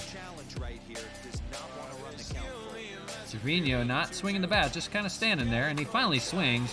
That's going to be hit to second in a tough play for Rodriguez over there, but does make the throw in time for the out. So that retires the side. 1-2-3 go the Rangers. At the end of 5, it remains a 1-1 score. Hope everyone's having a great day today. We're enjoying Expos baseball here On the road, 3 games against Texas and 2 against Miami before going back home. This is game number 14, I believe, of 162, so plenty of baseball still to play. Colby Howard pitches to Sean Rodriguez there, 1-0. So plenty of baseball left. We'll get through it all season long. Probably play, I don't know, maybe 1 or 2 after this, depending on how long this game goes. If it goes extra innings again, we'll see. But I'm getting tired of these extra inning games, that's for sure. Shows the strength of our bullpen, but at the same time, our lack of offense sometimes. When we want it the most, it doesn't come through. 2-2 to Sean Rodriguez, 1 for 2 on the day. Albert throws and full count, 3-2. On deck is going to be Neil Walker. Allard is 61st pitch of the game, and that's going to be hit out to center field. It could drop, and it will. It'll fall in front of Willie Calhoun. So a leadoff base hit. Evil Dragons, that's why I like lots of teams, each sports league. Soccer, I have lots of teams. Soccer, I have lots of leagues. Yes, they do. Tell me about who your favorite soccer teams are, because I have a few of them of my own, and there's reasons for that. I do watch a little bit of MLS. As Walker hits a base hit, that'll roll to the wall. That's going to be in the gap out there in right field. We'll see if the runner scores. They're going to hold. It's going to be second and third with nobody out. Double for Neil Walker. MLS, I do like LAFC, and that just kind of goes to my LA ties. I do like a lot of Los Angeles teams. I don't care for the Galaxy, though. Never did care for the Galaxy.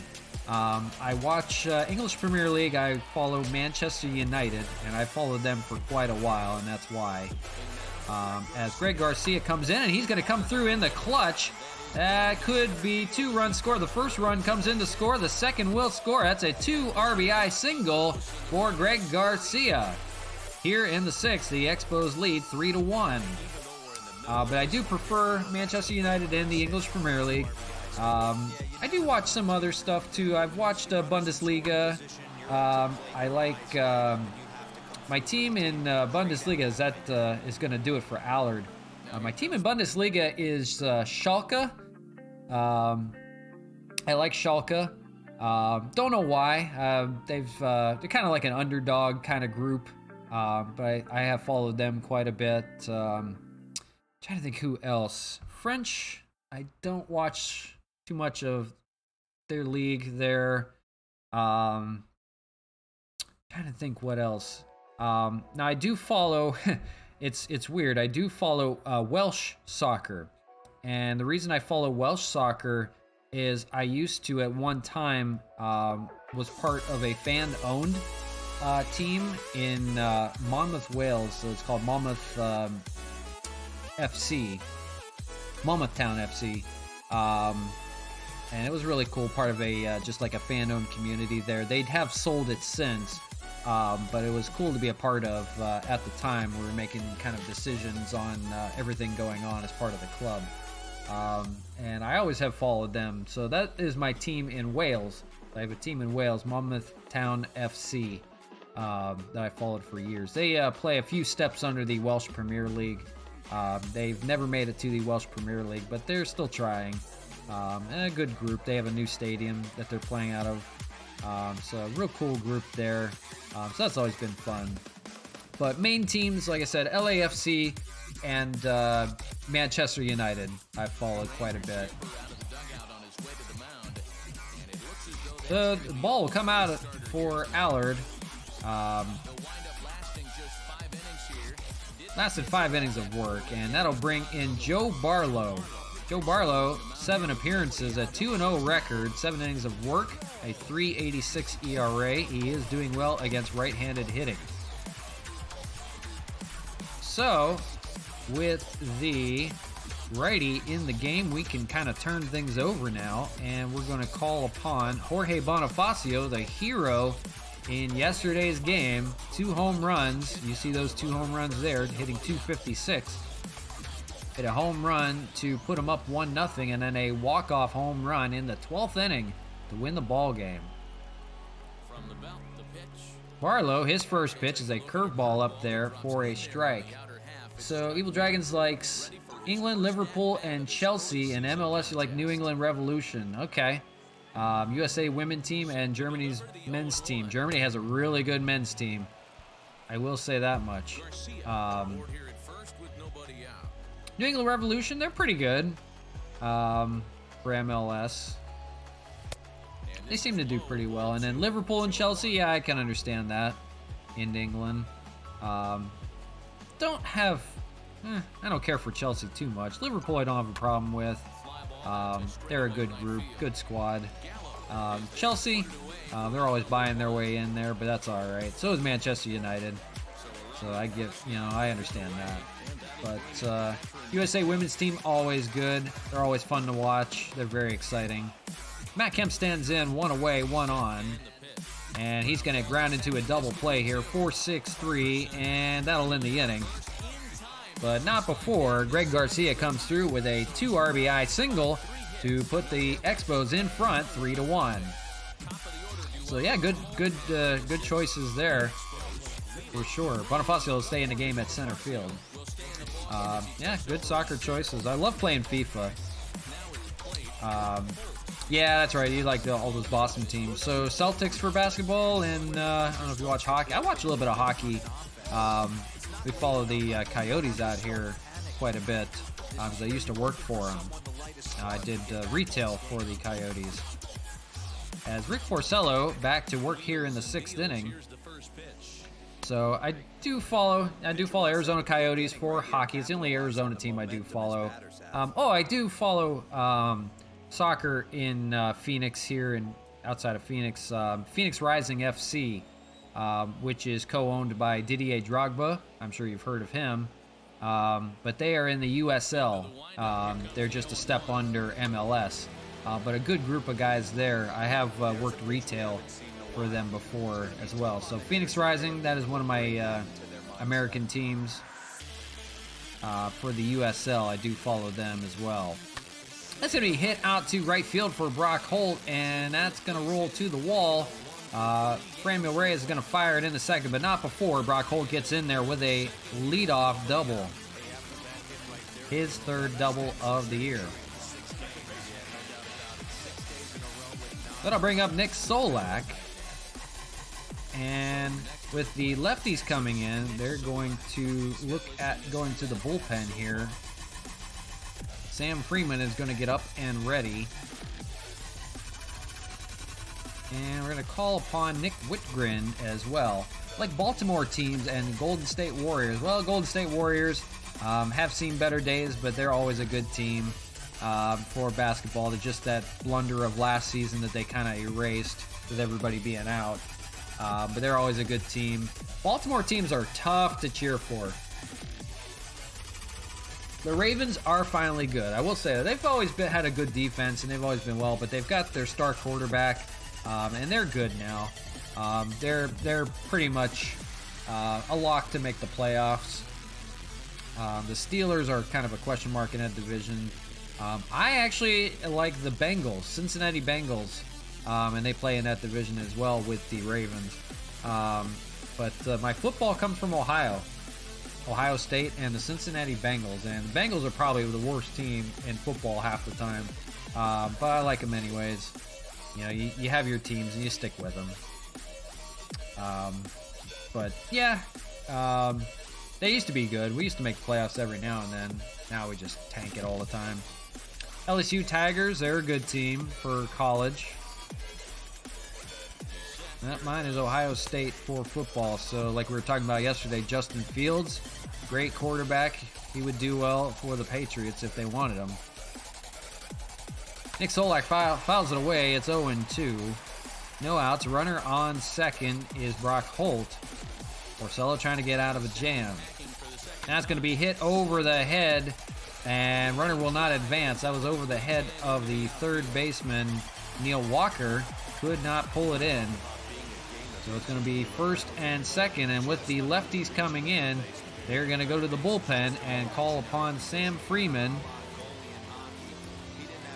and see what he can do here. They're going to ask him to get 3 outs here in the 6th.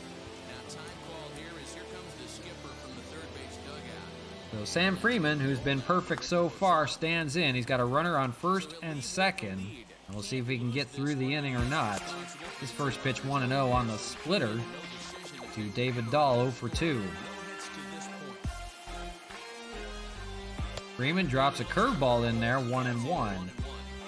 For basketball, Kentucky Wildcats, yeah, they're always good.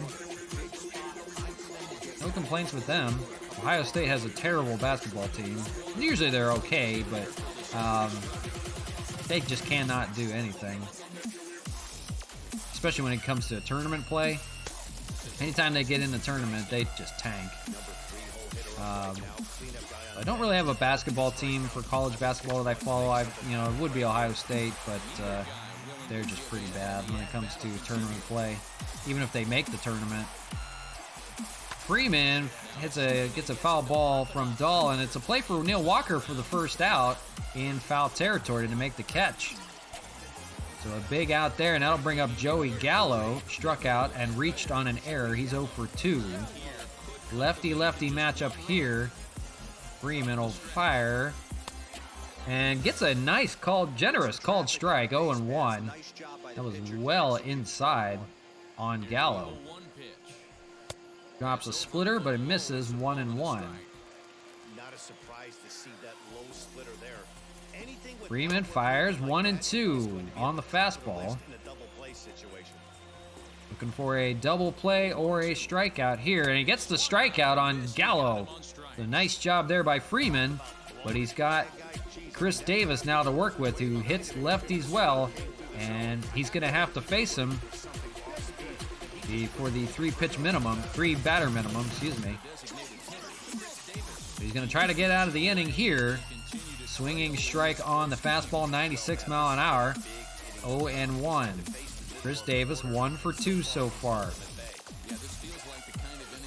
Big inning here, 0-2. See if they can get out of it. Winning run at the plate. Drops a splitter, but just a little too low, 1-2. Splitter's in there, but fouled away. Still remains 1-2.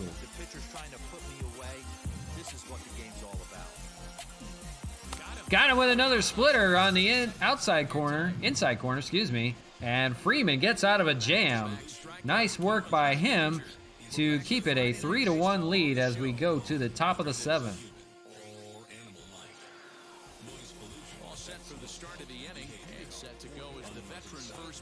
All right, so we're going to use a righty in relief.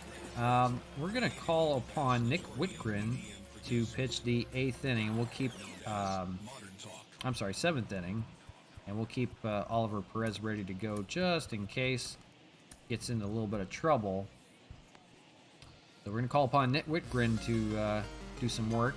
It'll be 3, 4, and 5. Mark Canha, a perfect 3 for 3 on the day against Joe Barlow here. His 6th pitch of the game is in there for a strike with a curveball.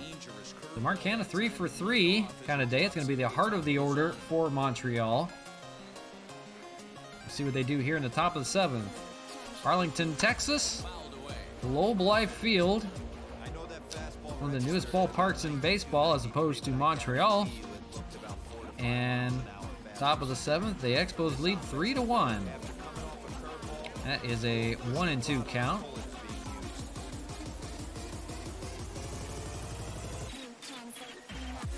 Mark Canha acquired from the Oakland A's. Swung on and missed there, and it's going to be a 2-3 putout on that strikeout. So Barlow's got himself a strikeout here, 1 away in the 7th. Now to bring up the newest Expo, Franmil Reyes, already making impact, 1 for 3, but that single was an RBI single that drove in a run. First pitch here from Barlow, 1-0. Potent offense hitter. Does not play defense well, but they're going to call upon him to hit. Going to hit that up the middle, but that is a play for Solak over there and makes the play. Jump throw from the middle of the diamond to make the play. Nice job there by Solak. And that'll bring up Ryan Braun, 1 for 3 with a single back in the 5th inning. 2 outs here in the 7th. Barlow fires up high, misses 1-0. Ryan Brunn hits righties well. You see that there, hitting 400 and only 200 against left-handed pitching. That's going to be roped down the third base line, but foul.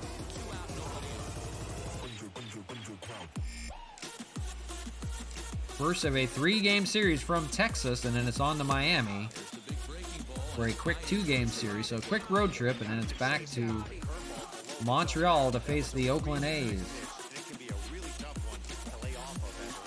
Here's the 1-2, and that one is sky high to left center, and should be a play for Calhoun to end the inning. He will, and it's time to stretch with a 3-1 Expos lead, so we'll take a quick ad break, and we'll be right back. Don't go anywhere.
Back to you live. It's Expos Baseball on the show from Arlington, Texas at Globe Life Field.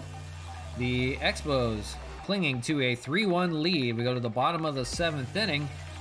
Nick Whitgren is going to make his debut for the Expos.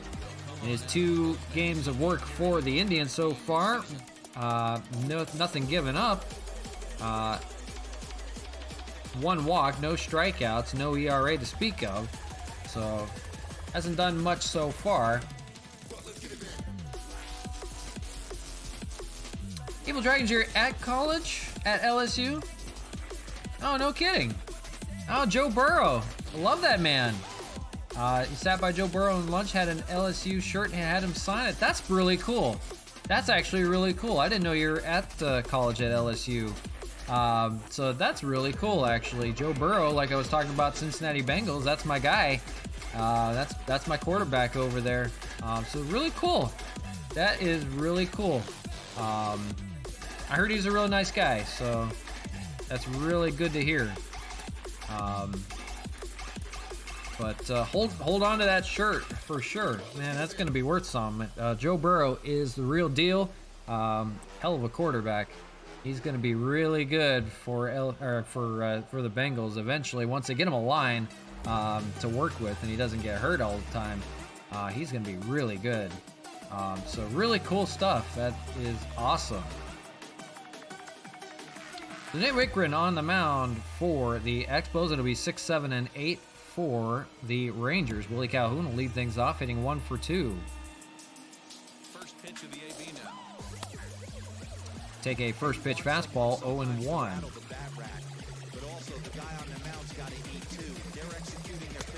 1-1, just missed. Whitgren just acquired from the Indians with Franmil Reyes and Oliver Perez. We may see Oliver later on make his first appearance of the season. Swung on and missed there for the strikeout, so good debut for Whitgren. Gets a 4-pitch strikeout and 1 away here in the bottom of the 7th. That'll bring up Charlie Culberson, 1 for 2.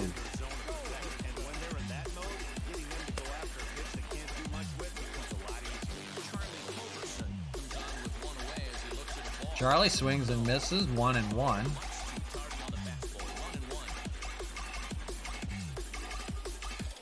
Swung on and missed, 1-2. That's going to be grounded over to second base, and a play for Sean Rodriguez. Fires over to first for the second out. So Whitgren making quick work of the Rangers lineup. That'll bring up Shirt and Apostle 0 for 2 with 2 strikeouts on the day. First pitch on the way. Too high, 1-0. Shirton's batting average is probably down in the .50s at this point. Swing and a miss. Looked like the slider there. A ball and a strike. It's not good is what I'm getting at. Empty here with 2 men out. 2-1 from Whitgren. First baseman. A couple strikeouts early in the game, but he's done a much better job in this at bat. 2-2. Put himself in a good hitter's count. The count now at 2-2. Game of Dragons has a Pats t-shirt signed by the whole team on the Pats. Oh, that's really cool. Is that Tom Brady included on there? Because if so, that is really cool. That one's hammered out to left field. That's going to stay in the yard. And a play for Ryan Braun at the wall. And he makes the catch to retire to side. So allowed out number 3. Nothing doing for the Rangers as they go 1-2-3. The end of 7, it's a 3-1 Expos lead. That's really cool. That's something to hold on to. Gronk, Amendola, Edelman, Brady. That's really cool, actually. DeMarcus Evans on the mound for the Rangers. And with the righty, they're going to go to righties of their own. We're going to call upon Tyler Flowers to hit for Matt Wieters. Flowers hitting .364. And Hall of Fame. Oh, okay. Pretty cool. That is cool stuff. I collect a bunch of Dodger stuff. Obviously, being a Dodger fan, that's my go-to for everything. But I do have a lot of different autographs. A lot I've collected over the years. When I used to, working in spring training, I used to get a lot of autographs as well from different players there. But probably my most prized one is Sandy Koufax for the Dodgers. But I have players like Duke Snider, Pee Wee Reese for the Dodgers, Brooklyn Dodgers. Trying to think of any old guys I have a lot of. But I have some really cool autographs. Maury Wills. But just mostly Dodger players, if anything. Some really cool stuff. I have a whole room just dedicated to nothing but. 2-1, the count to Sean Rodriguez. Top of the 8th, 3-1. Expo lead on the Rangers. Neil Walker is on deck. Runner is on first. That's Rodriguez at the plate. Excuse me. And he's going to take a ball. So a walk there. Evans got himself into a little bit of a jam here in the top of the 8th. We need to see who we want out of the bullpen to pitch. We're not going to call on Perez. It's going to be David Robertson, it looks like. Perez can sit down. So Neil Walker stands in, 1 for 3 on the day. He's got first and second with nobody out. Fouled away there. 0-1. Top of the 8th from, I almost said Labatt Park. And that's a base hit out to right field. And they'll play station to station. Bases are loaded. We are at Globe Life Field, Arlington, Texas. Well, up steps Greg Garcia. He had a 2 RBI single, and he's got a chance to pat the stats here with a few more RBIs. Nobody out, bases loaded. He's going to hit a fly ball. That's going to drop. And it looks like 2 more are going to come in to score. The throw over to third. And Walker is in there. It's another 2 RBI single for Greg Garcia. The bottom of the order getting it done for Montreal. And they are out the front 5-1. Jonathan Hernandez coming in for the Rangers. They're going to go to the bullpen. He has a 1-0 record, 1 save so far on the year, 6 innings of work, 7 strikeouts, and 2 walks. It's going to be top of the order, Jorge Bonifacio for the Expos. They now have a 5-1 lead. So with the difference there, they're going to change their bullpen up a little bit. They're going to call on Homer Bailey to pitch. And they'll have Oliver Perez just in case. So 4-run lead by the Expos, and they're still threatening. Nobody out here in the top of the 8th. Jonathan Hernandez fires.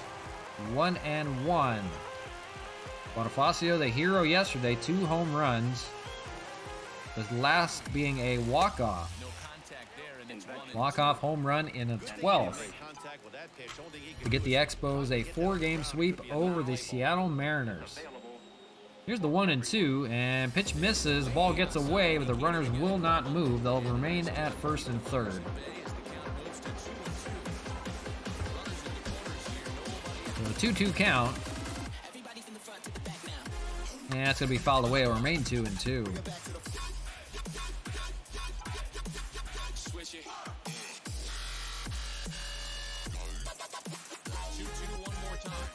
That's going to be grounded over to short. They got a chance to turn 2. It's a long play there, and they won't get the out at first. So the Expos do score a run on the play. It's a force out at second base. The Expos take a 6-1 lead. Runner on first, 1 away. That'll bring up Matt Kemp, 1 for 4. Swings and misses at the first pitch, 0-1.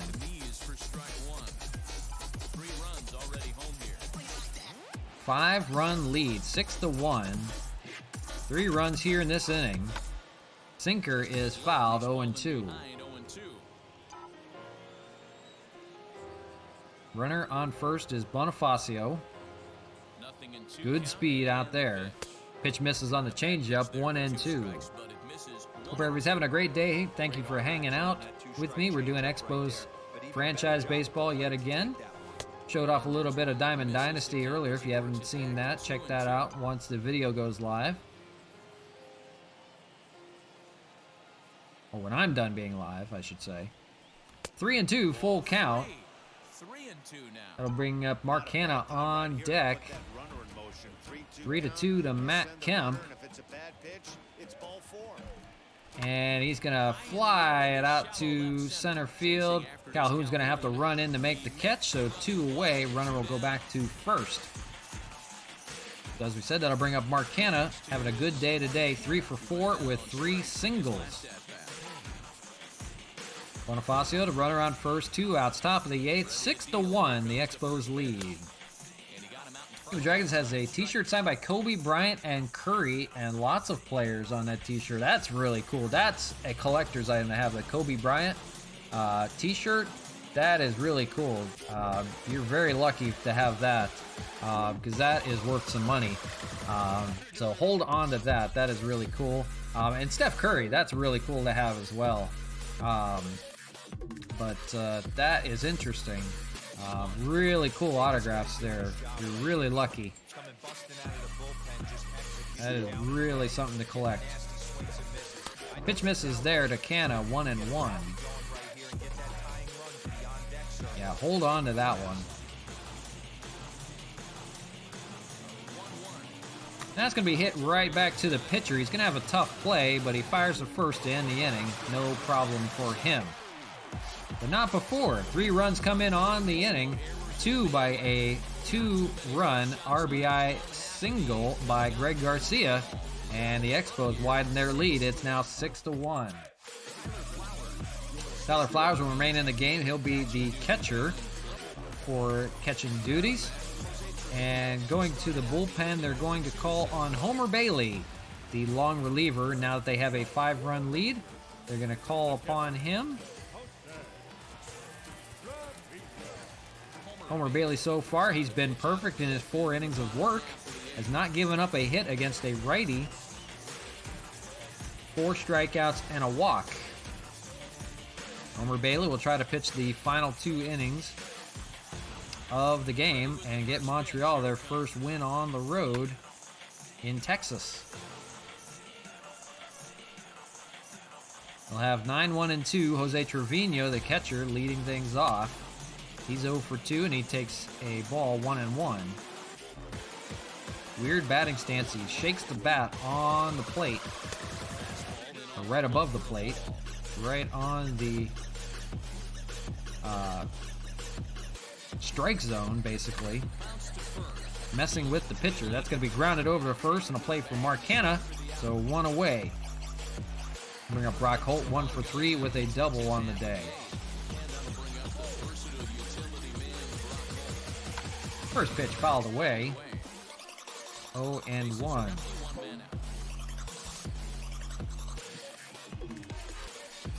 That's going to be hit out to left center, and incoming is Ryan Braun to make the catch. 2 away here in the bottom of the 8th.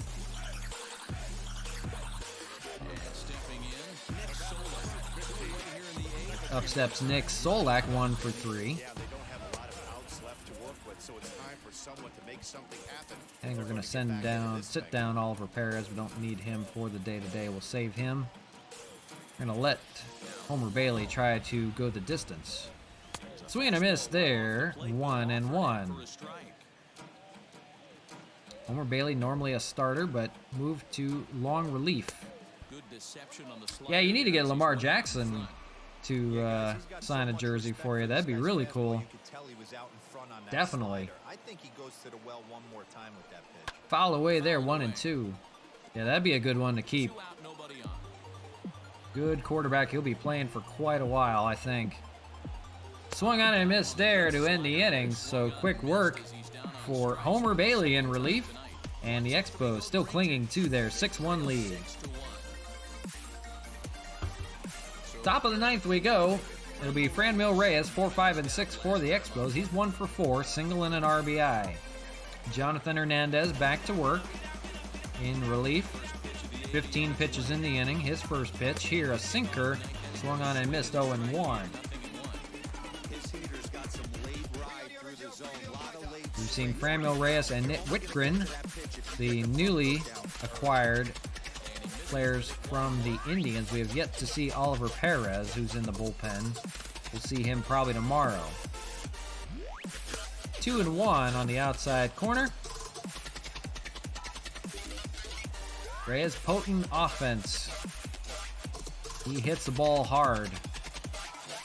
Swung on and missed there. 2-2.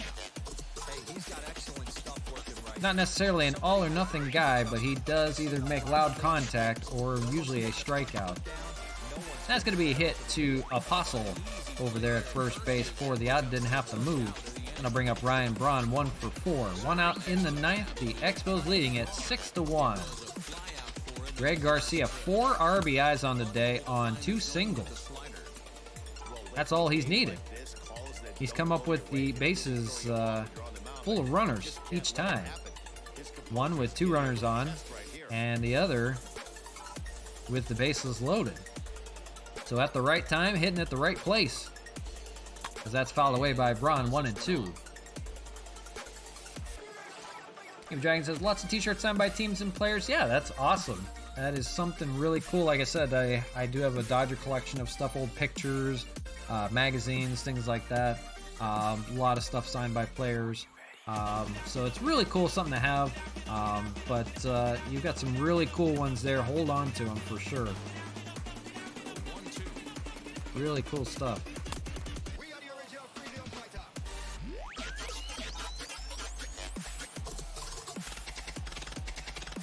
The 2-2 to Braun, and that one's going to be hit to Apostle as well for the second out. So he's made both putouts. And then I'll bring up Tyler Flowers, 1 for 1.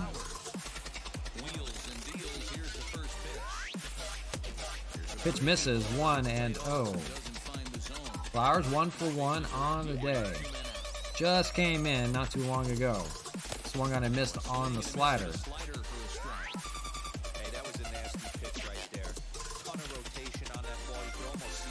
Swung on and missed there on the slider. 1-2. Not seeing it well.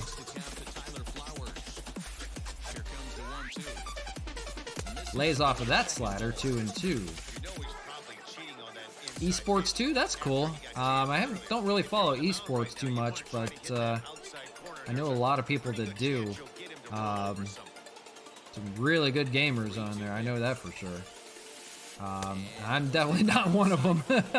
Definitely not one. I'm very casual compared to a lot of them. I don't play a lot of online gaming too much. That's why I do a lot of like franchise like you see here. So yeah, I lay off of that kind of stuff. That's a whole nother ball game there. Those are really good competitors. As Sean Rodriguez stands in hitting 2 for 3 on the day. FaZe Clan, NRG, and TSM. Yeah, I don't follow them too much, so I don't know. I don't know what they play by chance, but I'm sure they're pretty cool. I'll have to check some out sometime. It is a big deal. I know that much. I know there's some big gamers on there. But pretty cool stuff. That's something pretty cool to follow, for sure.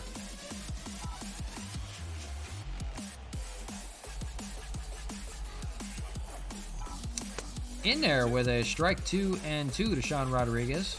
Runner on first, 2 outs, top of the ninth. EXPOS looking to finish this one out in the bottom of the inning. That's a swing and a miss there, so that'll retire the side. So the EXPOS will try to hold on to their 6-1 lead going in the bottom of the ninth. Part of the order for the Rangers, David Dahl will lead things off 0 for 1. First pitch from Homer Bailey, fouled away.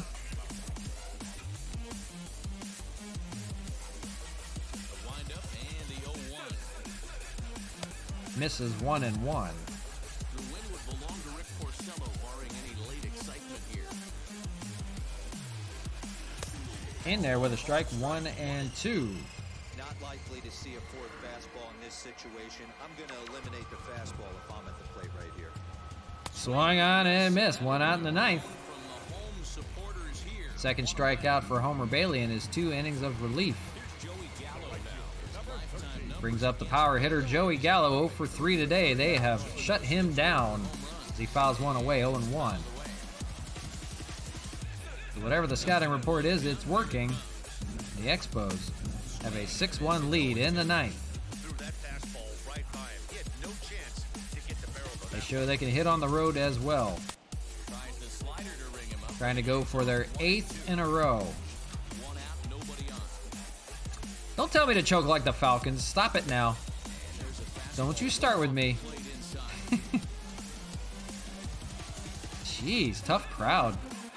The 2-2, and that's fouled away. Ay, ay, ay. We almost blew one yesterday. We gave up a home run in the 9th inning to tie the ball game, and then we came back and won it in the 12th. So we've been good so far. We've been pretty good. Haven't blown too much in this game yet, as Bonifacio makes the second out of the inning. 1 away. Up steps Chris Davis, 1 for 3. We've been good so far. We've, took us extra innings on a couple of them, but we've got it. We're doing good. This is actually a really good team. I'm really shocked. Swung on and missed 0-2, and they're 1 strike away from ending it here. Here's the 0-2 from Homer Bailey, and it's fouled away or remain 0-2.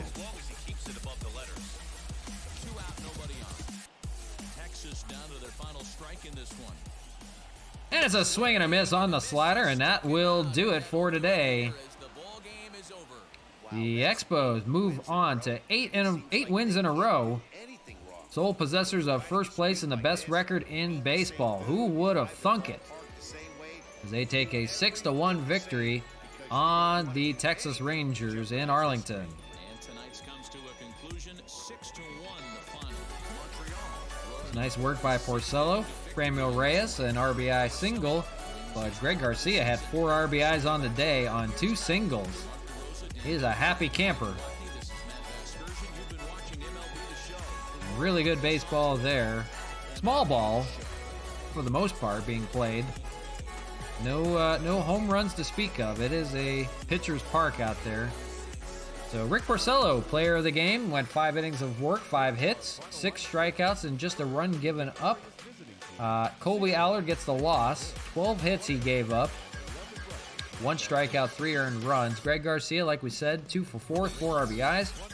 Neil Walker, 2 for 4 with a double and 2 runs scored. Tyler Flowers 1 for 1, and Franmil Reyes 1 for 5, but he did have that RBI single. So there you go. One game in the books from Arlington. I think we'll play one more at least. I do a little bit of a headache, so we'll try to keep her kind of just whatever. Ooh, we got a first inning classics player. Let's go ahead and, while we got that, let's go ahead and take a look at that real quick. Let's see what this shows. Ooh, Nomar Mazara, Nathan Evaldi, or our old friend Mark Canha, which I do need a center fielder for our Diamond Dynasty team. That would be a nice one to have. And yeah, we're going... Ooh, Nate Evaldi, I do need a pitcher too that's pretty good. I don't know. Mark Canha plays first, third, left, right, and center field. I need a center fielder out there. Ooh. Mark Canha or Nate Evaldi? I don't know.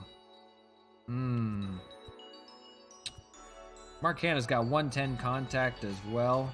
Nate Evaldi, I feel like is not going to be enough for me. We're going to go Mark Canha. Why not? It's only fair that we get Mark Canha on a EXPOS dynasty or EXPOS franchise. So there you go. And taking a look at the standings, the Expos 12-2, best record in baseball, I believe. Yeah, definitely the best record in baseball. 3.5 game lead on the Blue Jays. Playing good baseball. 9-1 in their last 10. 8 games in a row we've won.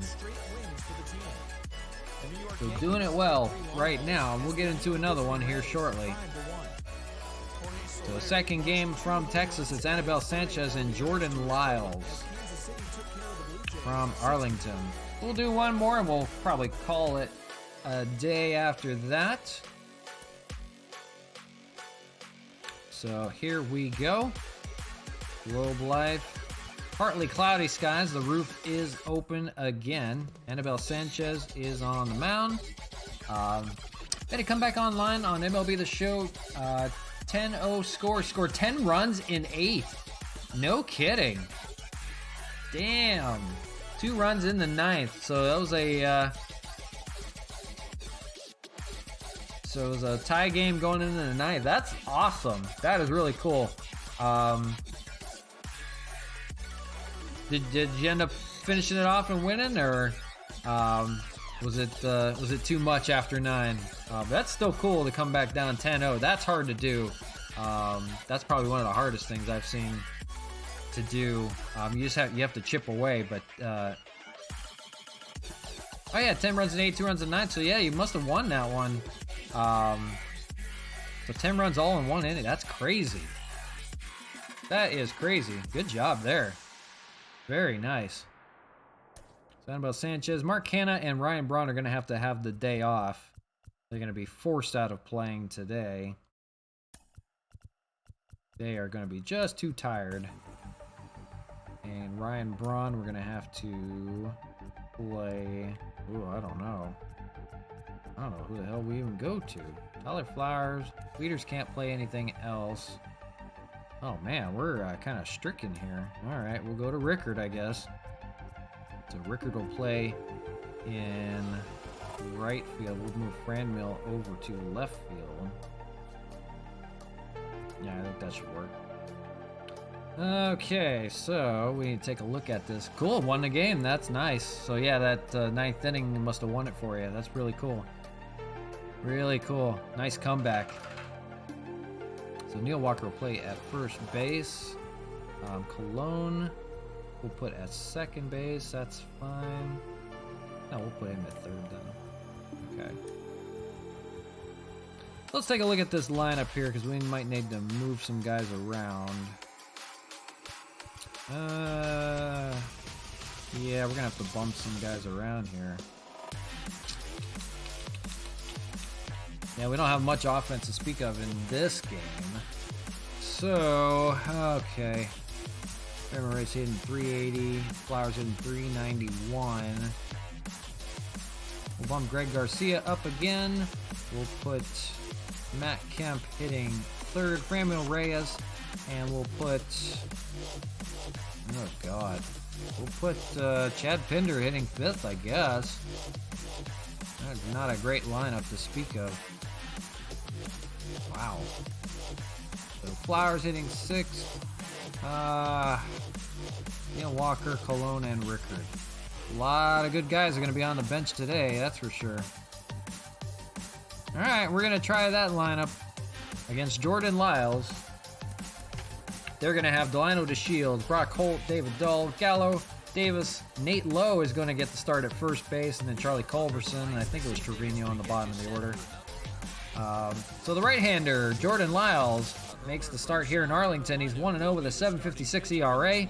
In his 8 innings of work, 9 hits given up, 5 walks, and 2 strikeouts. It doesn't look like he's been well, but he has gotten the 1-0 victory. He hit a home run every 8 times after that, and out and out and out. Man, that's crazy. That is a crazy game then. Crazier than some I play over at Labatt Park in Montreal. Shoot. Here's the first pitch to Jorge Bonifacio, and it misses for a ball. Rangers 8-6, third in the AL West. The Expos with the best record in baseball.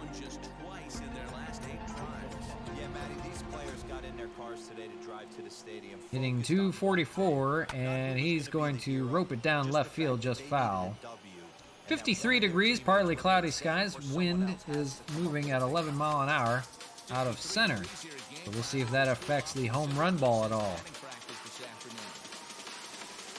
Lyles fires in, misses, 2-1.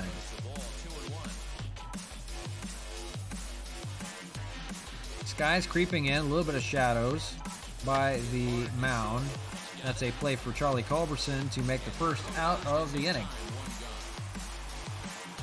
A little bit different lineup for the Expos. Bonifacio, Garcia, Kemp, Reyes, Pinder, Flowers, Walker, Colon, and Rickard out there. Bring up Greg Garcia, the hero of the game yesterday. He was trash talking the whole game. Yeah, that figures. That pretty much figures. 10-0, you should win. And he just let go. So great comeback by you. Good job. Way to stick in there. You can't give up on it. You got to chip away at it. But if it all came at the 8th inning, that's awesome. That is awesome. But that figures, Crazy game. You never know in baseball. That's why there's no clock. You gotta just play the game out, see what happens.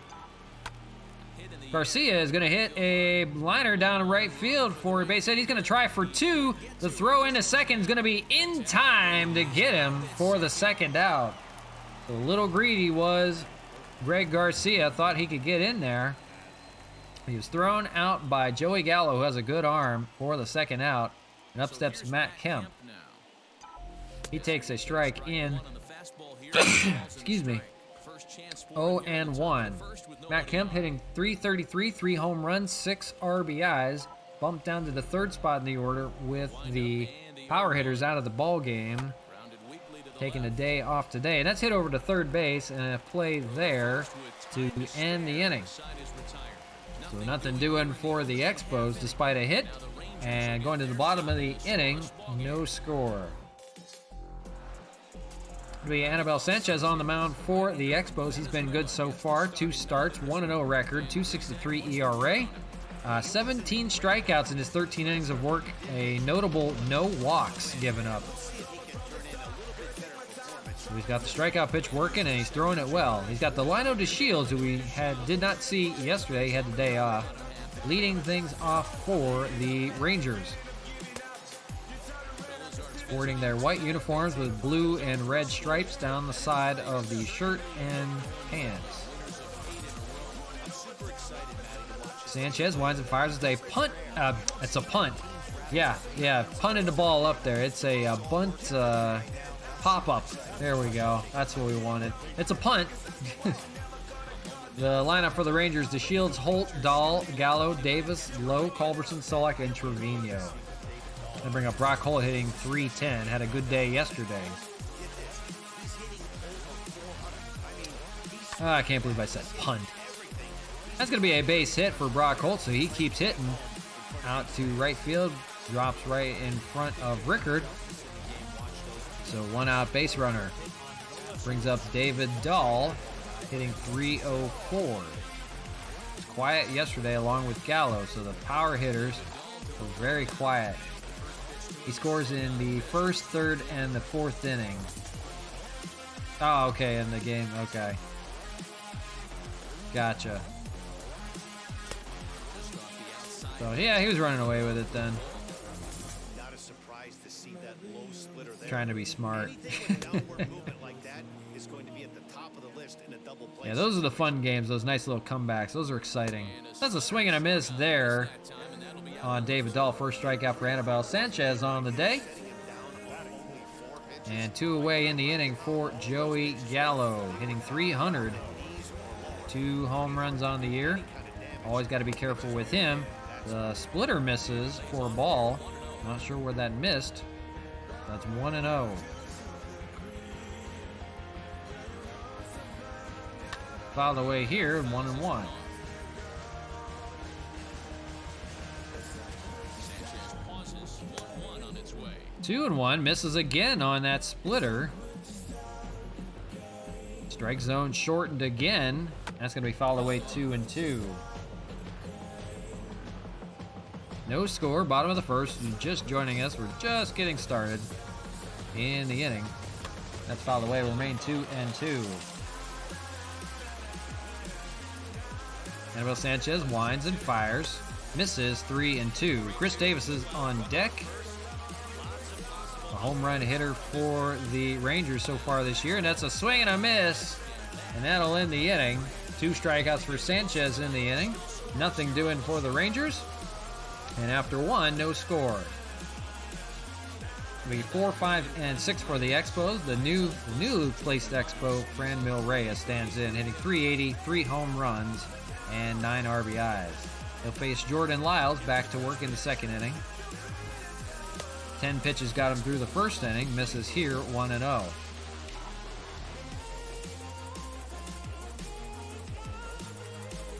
Franmil looking for big things in Montreal blue and red. A member of the Cleveland Indians. 25 years old. And he fouls it away, 1-2. He's going to have a good career with the Expos. 1-2, and swung on and missed here. He's going to take off for first, but it's going to be a 2-3 put out and a strikeout to boot. First out of the inning. Going to bring up Chad Pinder, acquired from the Oakland A's, hitting 271, 2 home runs, 6 RBIs. He has upped his average a little bit. First pitch coming, here it is. So seeing it well. He'll hold off on the slider to start the at-bat. It's ball 1. The everyday shortstop for the Montreal Expos. Jordan Lyles throws in there, misses with the fastball, 2-0.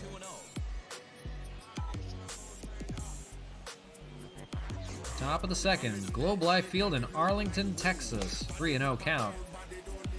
Tyler Flowers on deck.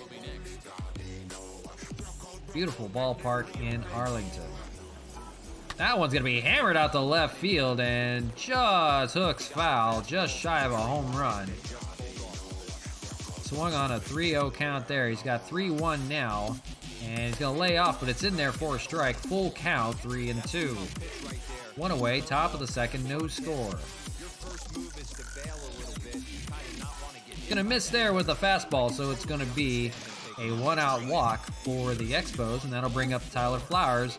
Seeing the ball well, not hitting with power, but hitting 391 so far on the year. So he is seeing it with good contact.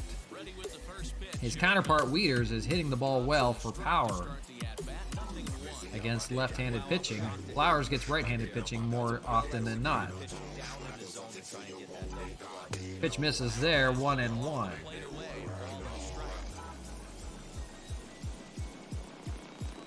Runner on first, 1 out here in second. That's going to be looped into center field. It's going to drop for a base hit. They had to wait. Almost caught by Calhoun out there with a diving stab, but it just fell in front of him, off the glove. And it's going to be first and second with 1 away. Nice hit there by Flowers. His hot hitting continues. That'll bring up Neil Walker, hitting 219 now over the Mendoza line after his performance yesterday. He's going to hit the ball deep out to right field, but that's going to be a play there for Gallo. The runner is not going to move. They're not going to test his arm this time. He has a good one. He caught Greg Garcia over trying to extend his single to second. That'll bring up Christian Colon, 2 outs in the inning. He's hitting 286. An RBI opportunity here for him with 2 away. Swung on and missed there on that curveball, 0-1. I just saw Christian Colon got signed by a team, I believe it was the Blue Jays. So technically I shouldn't have him on the team, but I'll leave him. He's a member of the Blue Jays now. So congrats to him. Pitch misses 1-2. A good hitter on this game.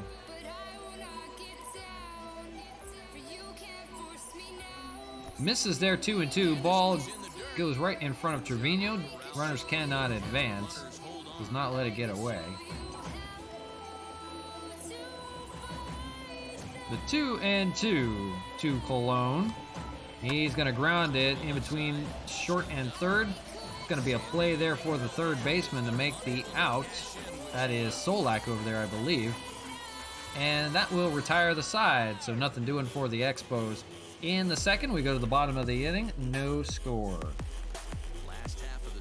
Expos Franchise Baseball on the show. We're, I think, only like 14 games in. Game number 15 here. Got a lot of baseball to play still. Anibal Sanchez back to work here in the second. He'll have 5, 6, and 7. Chris Davis, a hot hitter so far for the Rangers. 7 home runs on the year. Hitting 211. Sanchez winds and fires, and that's fouled away 0-2.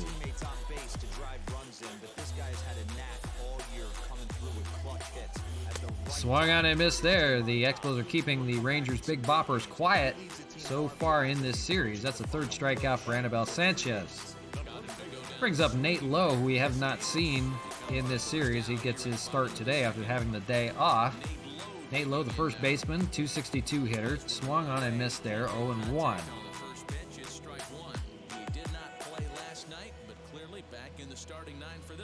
Fouled away there, 0-2. Sanchez with that turn and fire like Hideo Nomo. And that's going to be hit into the gap, but as a play there on the shift by Greg Garcia to make the out. And that's 2 away in the inning. Brings up Charlie Culberson, the shortstop for Texas, hitting 217.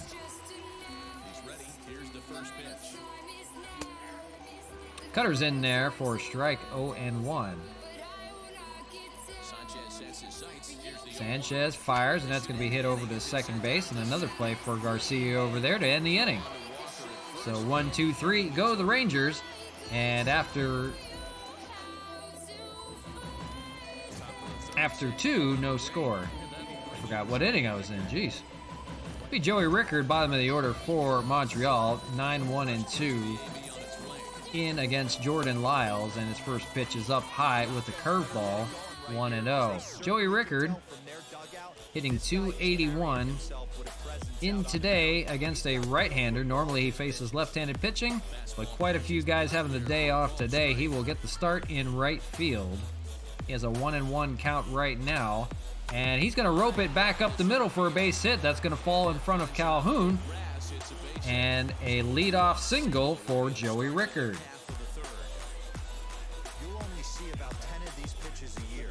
The change-up on a tee in the middle of the plate. That'll bring up top of the order Jorge Bonifacio. He's 0 for 1. Stayed within himself and drove it for a base hit. Right-hander stands in, takes a curveball for a strike on the inside corner, 0-1.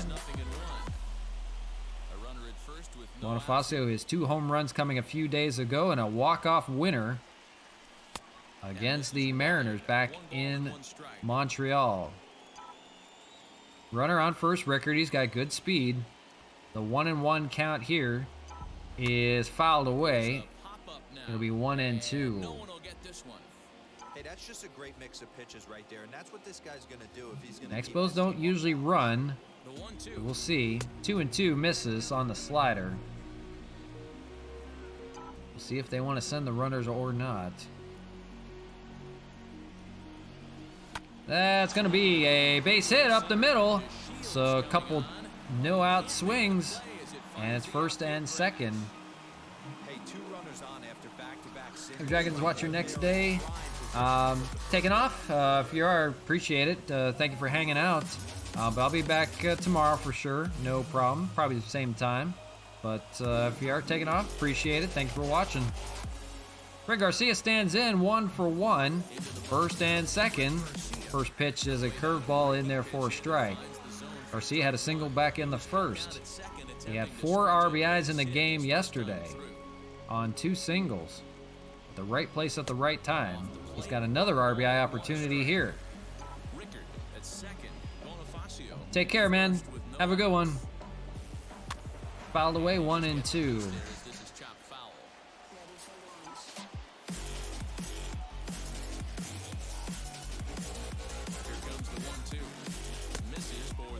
Misses, 2-2. Top of the third, first and second. No score from Globe Life Field in Arlington, Texas. Pitch from Lyles, and that's going to be grounded to short. Possible double play here. 6-4, 2-3. They turn the double play. The runner advances over to third, but at the cost of 2 outs in the inning. That'll bring up Matt Kemp. 0 for 1 on the day. He grounded out back in the first, looking to drive the runner in. First pitch, fastball low, 1-0. Kemp is 5 for 15 against Lyles with a home run. That is of note. Curveball, that's going to be right back at him, and that's going to drive in a run. Right out to center field, Matt Kemp gets an RBI single to put the Expos on the board. 1-0 here in the third.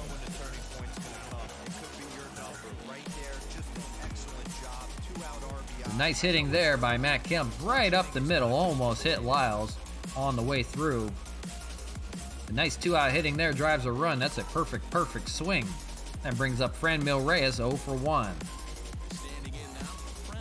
And he's going to pop the first pitch up. That's going to be in foul territory for Nate Lowe over there, and he makes the catch to finally end the inning, but not before Matt Kemp comes through at 2-out RBI single, to put the Expos on the board, 1-0.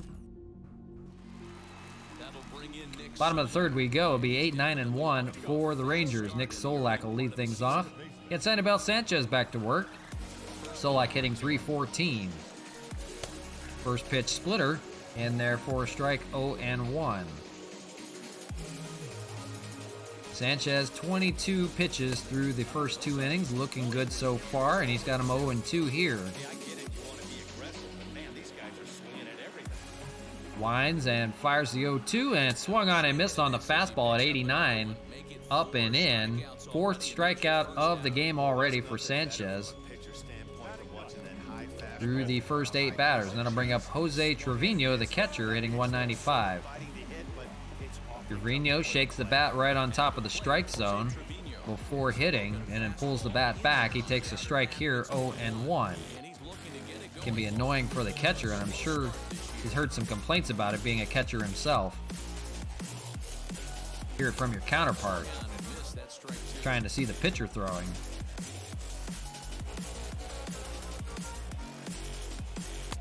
But he's got a called strike 3 here. 5th strikeout so far for Sanchez. 2 away here in the third. They're making quick work, and that brings back the top of the order. Delino DeShields Jr. 0 for 1. First pitch strike in there, 0-1.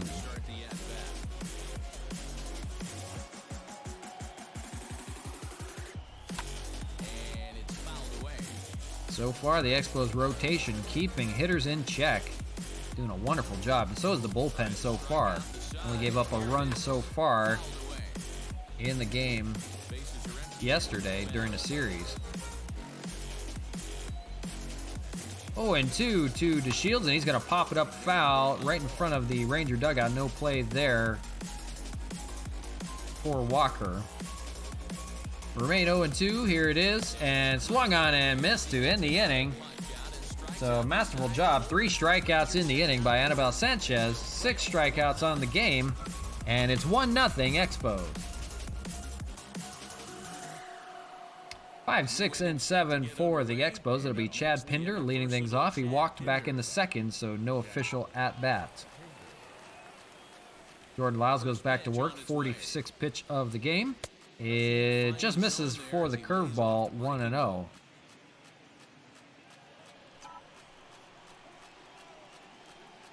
Pinder is still looking for his first home run in Expos colors. He has homered for the A's, and he hits a ground ball over to short, and Culberson could not make the play in time. He ran it out, so that's a base hit. That'll be ruled as a base hit.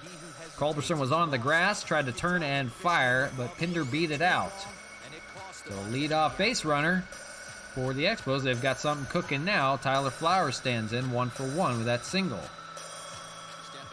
Flowers fires a curveball in there for a strike, 0-1. Flowers 2-for-2 in the series in his 2 appearances. So seeing it well.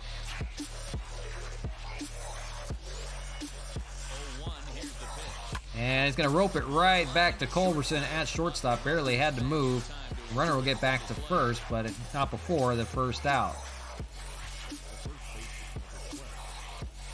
Neil Walker stands in 0-for-1, fly out back in the second inning.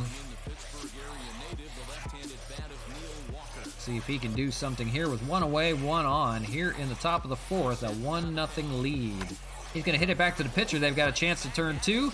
Fires over to Culberson and over to first to Lowe for the 1-6-3 double play. So the Rangers get out of trouble with nothing doing for the Expos. So bottom of the 4th we go, 1-0. Montreal still lead. 2, 3, and 4 for the Rangers. Brock Holt will lead things off. A single back in the first inning so far. And Anibal Sanchez back to work. That has been the only hit so far in the game. That's going to be a hit up the middle and a play for Pinder. Fires over to first for the out. So 1 pitch, 1 away. So only 1 hit to speak of. Anibal Sanchez has been good through his first 3 innings of work. We'll see if that carries on or not as David Dahl stands in and misses with a ball 1-0. Going for their 9th win in a row. They've got an 8-game winning streak going into this game. They're looking to take the series from the Rangers. They have yet to lose a series. They have won all 3 that they have played. All 4, excuse me. Boston, Yankees, Boston again, and then the Mariners. So far, they have the best record in baseball at 12-2. Foul away here, 1-2. David Dahl 0-for-1. Trying to see it now. Misses there, 2-2. Sanchez, 41st pitch, fires it in there for a strike and another strikeout looking. That is number 7 on the day for Anibal. He's got it working. I'm going to bring up Joey Gallo with nobody aboard and 2 outs. This is when you want to face him. First pitch misses on the fastball, 1-0.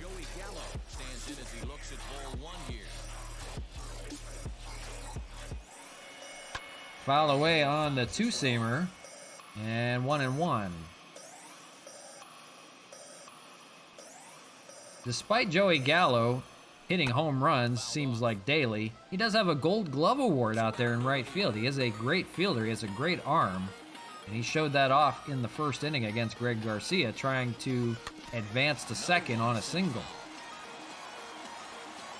Caught him trying to extend the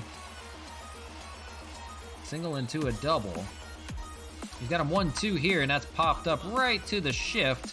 and that's a play for Greg Garcia, who we just spoke of out there. So he returns the favor, and he ends the inning. So nothing doing. 1-2-3 go the Rangers here in the fourth, and after 4, 1-0 Expos.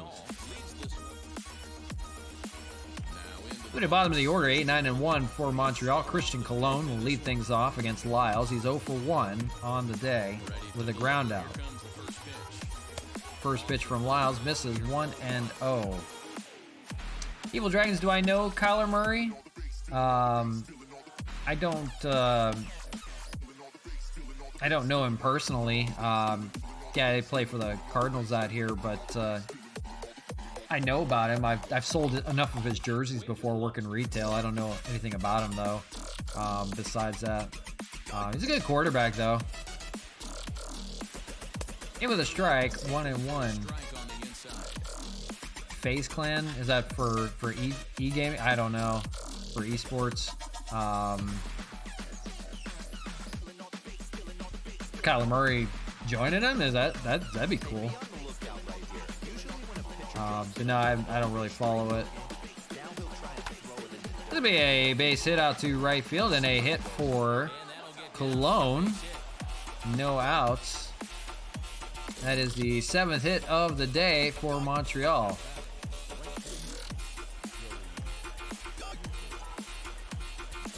Yeah, I saw that FaZe Clan was part of esports, but I don't follow him. I couldn't tell you anything about it. Oh, he joined them. Okay, I gotcha. Okay.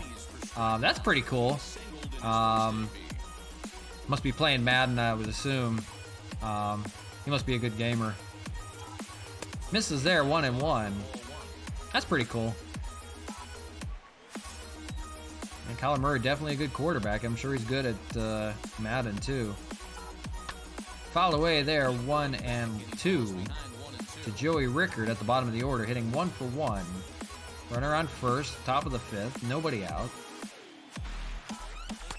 Lyles throws up high. Rickard checks his swing, but he went, and that'll be the first out of the inning.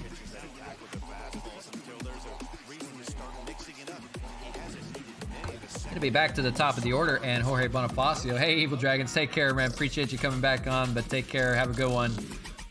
Have a good day today. And he's going to rope one foul down the first base line out the first pitch.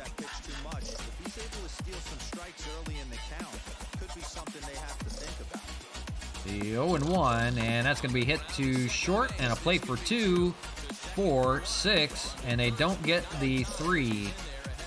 So Fort's out over at second. Bonifacio will be the runner at first, and that brings up Greg Garcia, 1 for 2 with a single.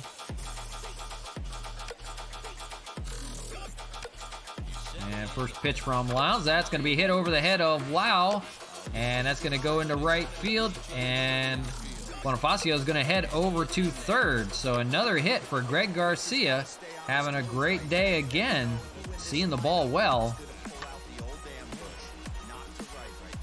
And they've got something cooking now. First and third, 2 outs, Matt Kemp. Remember, Matt Kemp had a first and third opportunity with 2 outs, and he hit a comebacker right up the middle for the only run of the game so far, an RBI single. See if he can do it again. Rangers will have Hearn and Barlow in the bullpen. We saw Barlow yesterday. Kemp 1 for 2. And he's going to pop it up this time, and it'll be a play over at third for Solak, and that'll end the inning. So nothing doing despite a few base runners for the Expos.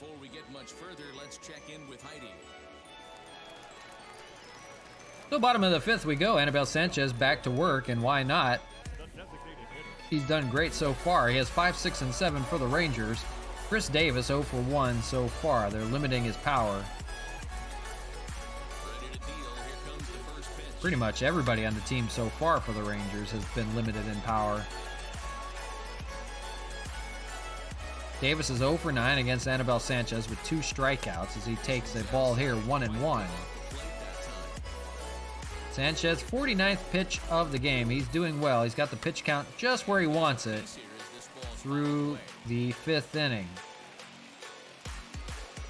So doing well. And fly ball out to left field. pretty good deep. And Reyes is going to have a play out there. Reyes normally a right fielder out in left field today. Right on the warning track, makes the catch. So almost got out. That'll be the first out of the fifth. Upsets Nate Lowe 0 for 1. Sanchez still pitching a one-hitter through 4 1/3. 1-0 count to Nate Lowe.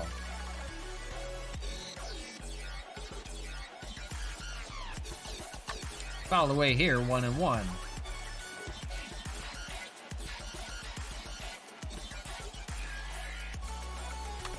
It's going to be fouled as well, 1-2. So the wind may be playing a factor in limiting home run balls, as that's hit over to the shift, and a play for Colon over there to make the second out. Maybe a little bit of the wind, maybe some good pitching as well, but the ball has stayed in the yard. No home runs to speak of in this series so far, as Culberson stands in 0 for 1. The Expos have had no trouble hitting home runs in Montreal. Do not have anything so far in this series in Texas, despite scoring 6 runs yesterday. That's hit up the middle, and a play for Garcia over to first, and it'll end the inning. So quick work, and down go the Rangers, 1-2-3. And after 5, still at Expos lead 1-0. It'll be 4, 5, and 6 for Montreal. Franmil Reyes will lead things off for the boys in red today, wearing gray and red, normally wearing the white and blue, but that belongs to the Rangers today, as his first pitch is hit out to center field, and no problem for Willie Calhoun out there, and he makes the play for the first out of the inning. Chad Pinder in 1 for 1, single back in the 4th. We'll see if the Expos can pad on and get some insurance for Anibal Sanchez.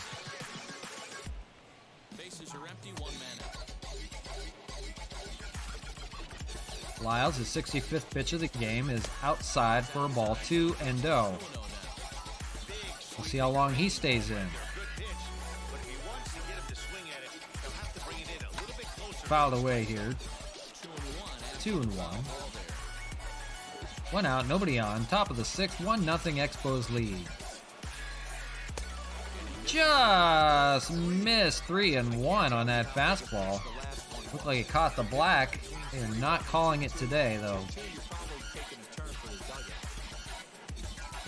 That's going to be grounded back to the pitcher, and a play for Lyles. No problem over there at first for the second out. Going to bring up Tyler Flowers, 1 for 2, single back in the second inning. He's now hitting 400 on the year. He's having a fine season despite any home runs. Hitting the single just fine, and just like that, drops right in front of Calhoun in center field. Another base hit for Tyler Flowers. He is 2 for 3 on the day. So catcher's getting it done for the Expos. That brings up Neil Walker 0 for 2 on today. 2 out base runner. Walker swings and misses there. Hitting from the left-handed side. Switch hitter. Lyles looks to the runner and fires. That's going to be hit to second base. And a play there to retire the side. So despite the runner, nothing doing. Solak makes the play. And that'll end the inning. Bottom of the 6th we go. 1-0. Expos still holding on. It'll be Nick Solak, 8, 9, and 1 for the Rangers. He takes a strike 0-1. Sanchez working with that 1-0 lead. He's been well. Fouls it away here, 0-2. Got the strikeout pitch working. Still got a one-hitter going on. He's been doing well out there.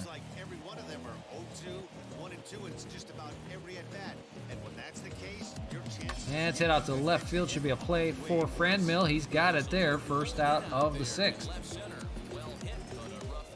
But it seems like the Expos have trouble getting run support. It seems like the pitchers step up and do their duty. We've seen a no-hitter and a perfect game already so far this year.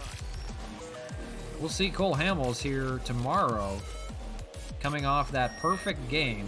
Upsets Jose Trevino, the bottom of the order, 0 for 1. Yeah, we'll see Cole Hamels face his old team, the Rangers, in the finale of this series. He has that perfect game last thrown against the Mariners. That was an awesome day, a 1-0 game.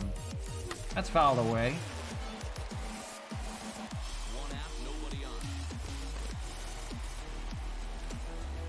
Sanchez gets the strike there. Strikeout looking, 8th strikeout of the day. And up steps Delino DeShields Jr. Sanchez can go the distance if needed. We'll see if with this 1-0 score, it'll be interesting. And that ends the inning. It's back to the pitcher. He throws over to first. So nothing doing for the Rangers. 1, 2, 3. After 6, still 1-0. Joe Barlow is going to make his second straight appearance for the Rangers. Going to be 8, 9, and 1 for the Expos. Colon lead things off, hitting 1 for 2. Expos limited on their bench just quite a bit. Only a few guys available for pinch hit opportunities.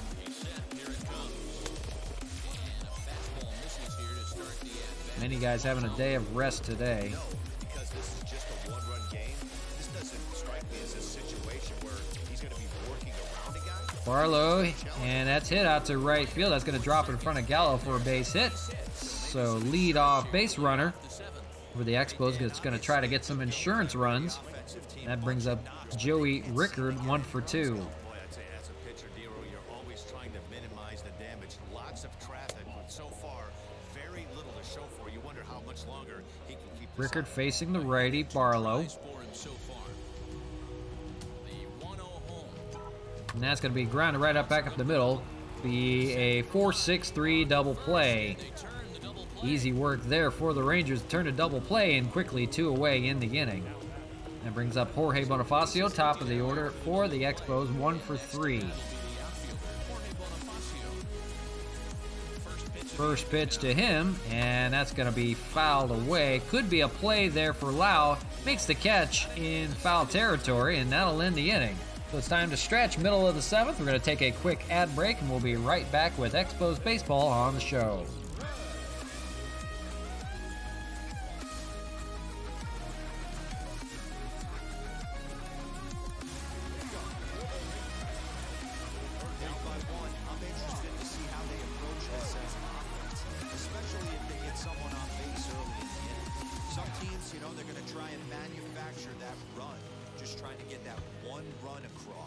Others, they're going to look for 1 or 2 big swings to make it happen.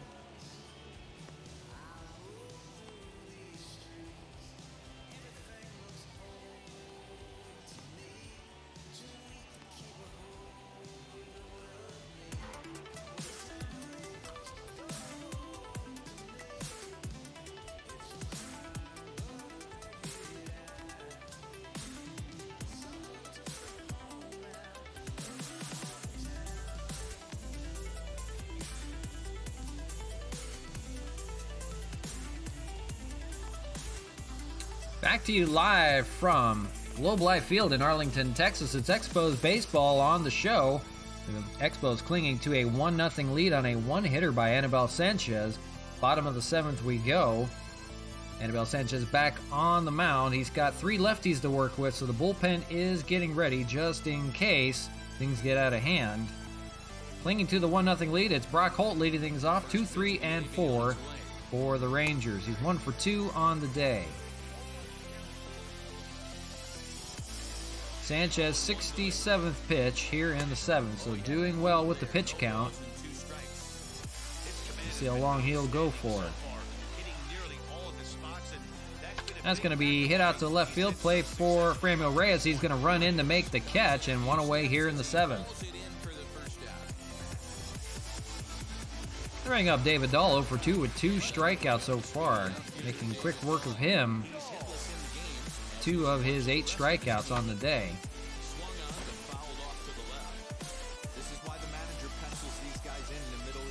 David Dahl is 3 for 7 against him, though.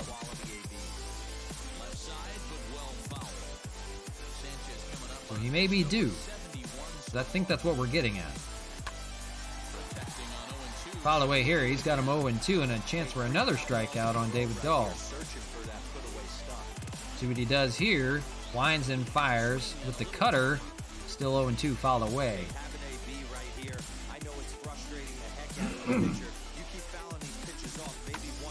Fastball fouled, 0-2.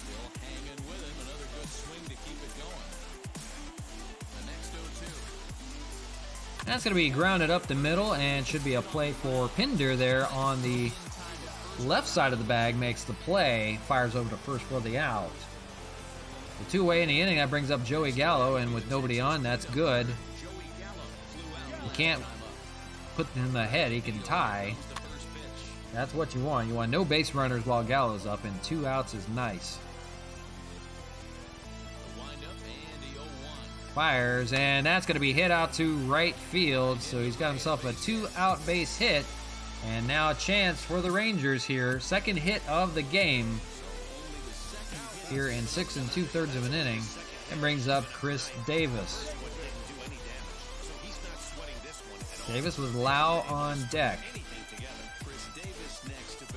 See if he can get out of the inning here unscathed.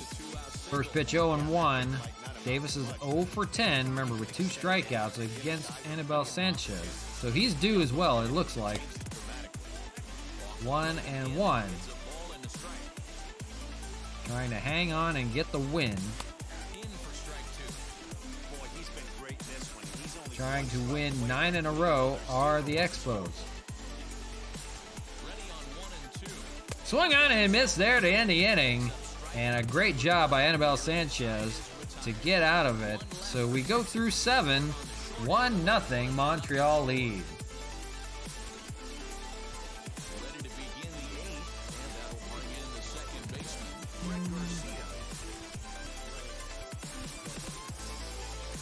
We'll use David Robertson in relief when we get back. Joe Barlow back out on the mound. He threw 5 pitches in the last inning. He has Greg Garcia here, 2 for 3 on the day, and his first pitch popped up there to center field, and a play for DeShields for the out. 1 away here in the 8th. Brings up Matt Kemp, 1 for 3 so far. That RBI single is the only run to speak of so far. First pitch there misses, 1-0. The attendance 39,671. Good crowd out here in Arlington, Texas. That's going to be looped out to right field. Just missed foul. 1-1. Not surprised he's laid on a heater right there. Just saw an off-speed pitch. Wanted to stay Missed there with the curve. 2-1. Kemp having a great year. A great comeback year again. They always talk about him being a comeback player. Seems like he keeps coming back for more. Last played with the Colorado Rockies, going to play for Team USA this summer. We'll see how that plays out. Right now he's got 2-2 count and called strike 3. Second out of the inning. First strikeout for Barlow. Excuse me. Now bring up Franmil Reyes, 0 for 3 today. Last flight out in the 6th inning. Looking to get something going today. First pitch, and he's got a fly ball deep to right field, but the park's going to hold it. And that's a play for Gallo to retire the side. So 1, 2, 3 do go these Expos. They do lead 1-0 in the bottom of the 8th.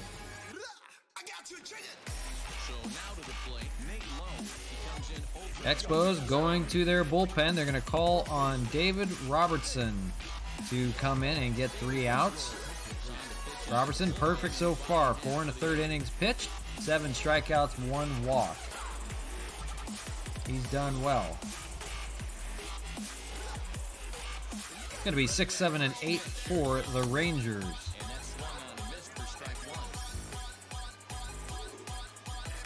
It'll be Nate Lowe, 0 for 2 so far. And he fouls it away. 0-2. And he swung on and missed there. 3 pitches and a strikeout. The quick work there. Charlie Culberson in 0 for 2. Expos bullpen looking to shut the door down, get 9 in a row.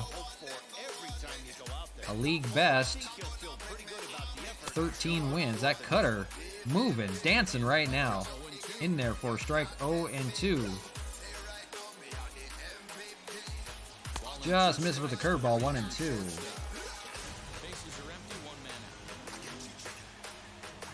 Rangers trying to find some sort of life. They've only got 2 hits so far on the day. Expos making them look foolish here. Swung on and missed on the cutter. 2 strikeouts for Robertson. That's what you want. Gonna bring up Nick Solak. 0 and 1 here. He's 0 for 2 on the day. Fires in another strike on that cutter. He's got it working today. 0 and 2. Why not? Keep going to it. And swung on and missed. 3 strikeouts for David Robertson, doing his job, showing he can be the true setup man for this team. Great inning of relief, and the end of 8, 1-0. It's going to be the lefty Taylor Hearn for the Rangers. 0-1 record. Blown save opportunity he had. 7 innings of work, 9 ERA. It'll be 5, 6, and 7. Chad Pinder will lead things off. So 9th inning, we will see Roberto Ozuna out of that bullpen.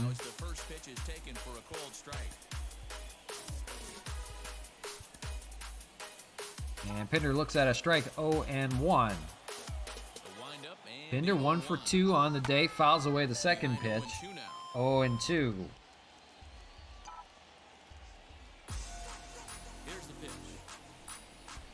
Hearn with that 96 mile an hour fastball up high, fouled away. He can touch 97 on that bad boy. Misses here with the 2-seamer at 97, 1 and 2. His 2-seam fastball can touch 99. And that's something they're going to have to look out for. That one's fouled away on the slider at 83. Makes every other pitch look so much faster. Misses there with the changeup at 84. And it's 2 and 2. Top of the 9th, 1-0 Expos lead. On the Matt Kemp RBI single. That one's hit out to center field, but it's going to be a play there for Solak to make the catch. 1 away here in the 9th. They're going to go to the bench and call upon Matt Wieters, who hits lefties well, to come on in. Switch hitter, hits from the right-handed side better. Against Hearn, he's hitting .344, and he's got a fly ball out there in the gap in right center. Is the Shield's going to run it down? He does. Just got there to make the catch, and that's 2 outs in the 9th. Almost had one in the gap for what would have been a double, at least. They have those deep gaps out in the left and right field sides. Up steps Neil Walker, 0 for 3 on the day. Hearn winds and fires. Misses with the changeup outside, 1-0. Rangers have more bullpen activity going just in case it extends. Misses with the slider, 2-0.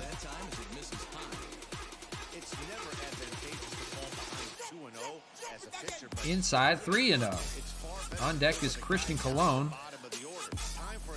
Hitting .316 so far in the year. The 3-0 to Walker, he's going to lay off, but it's going to be in there for a strike, 3-1. I'm sure every pitcher on the staff could use an extra run right here. I know the bases are empty and there's 2 outs. Fastball, and it's hammered to left field, but foul, so that's going to be a full count. 2 outs in the inning. 3-2, that's fouled away. That was up high. That probably would have been ball 4. Walker went after it because he couldn't even see it. It's coming in on a blur. Misses there with the fastball, so it is going to be ball 4 after all. And it'll be a 2-out base runner for Neil Walker. It's going to bring up Christian Colon, hitting 2 for 3 with 2 singles on the day. Seeing it well from the bottom of the order. We'll see if the Expos can extend the lead for Roberto Osuna coming in on the 9th. Osuna has not come in since he gave up the 9th inning home run to Kyle Lewis on Jackie Robinson Day for a blown save. And that's 2-0 to Christian Colon. So now, all of a sudden, Taylor Hearn can't find the zone. Gets it there with the two-seamer, 2-1. It was a 97. Fired up. Fouled away on the two-seamer. That was a 98. We'll see if he throws anything harder here. 2-2. 2 outs in the 9th. Runner on second is Walker. Here's the 2-2. Misses. 3-2. Full count. The runner will be on the move. Walker does not have great speed, but he'll get a head start here. 3-2. Full count. 2 outs in the 9th. Hearn fires. And that's going to be hit to short and should be a play over at first in the inning. It is. And no problem there for the Rangers despite the base runner. So fasten those seatbelts on to the bottom of the 9th we go. 1-0. The Expos clinging to their lead. Leaders will come in to catch. And it'll be Roberto Osuna going for the save. Like we said, he hasn't pitched since he gave up the 9th inning home run with 2 strikes, 2 outs in the 9th. Blown save opportunity. So he's 4 for 5 in his save opportunities with a 2-0 record. He's going to try to shut the door now with a 1-0 lead. It's the bottom of the order. Jose Trevino, excuse me. Leading things off. Takes a strike, 0-1. Osuna fires a changeup in there, drops out of the zone, 0-2.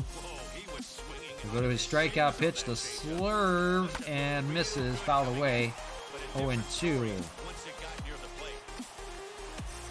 Ozuna's known to touch 100. He hits it 98 on the fastball for the first out. That's a strikeout for Osuna, and 1 away in the 9th. Delano Shields stands in, 0 for 3. His first pitch, a fastball in there at 97, 0-1. 98 mile an hour in there for a strike. Just hit the top of the zone, 0-2. Making quick work right now.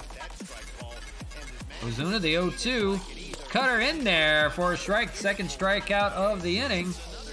And 1 out away from their 9th win in a row. Last batter is going to be Brock Holt, 1 for 3. If he can extend it, Joey Gallo will come up to bat with a chance to win it.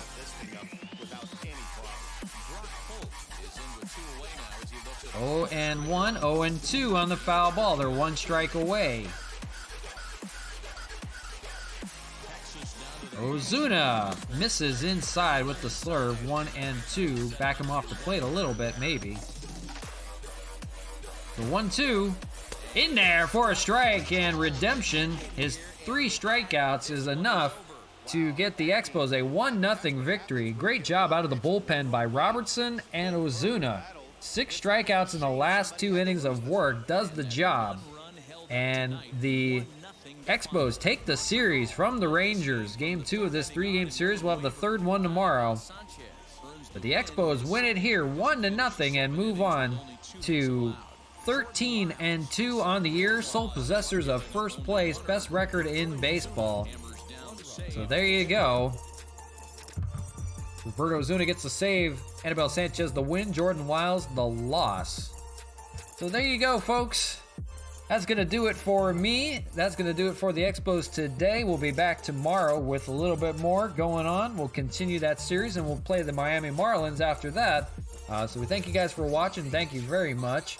I hope you have a great day today. Take care, everybody. We'll see you soon.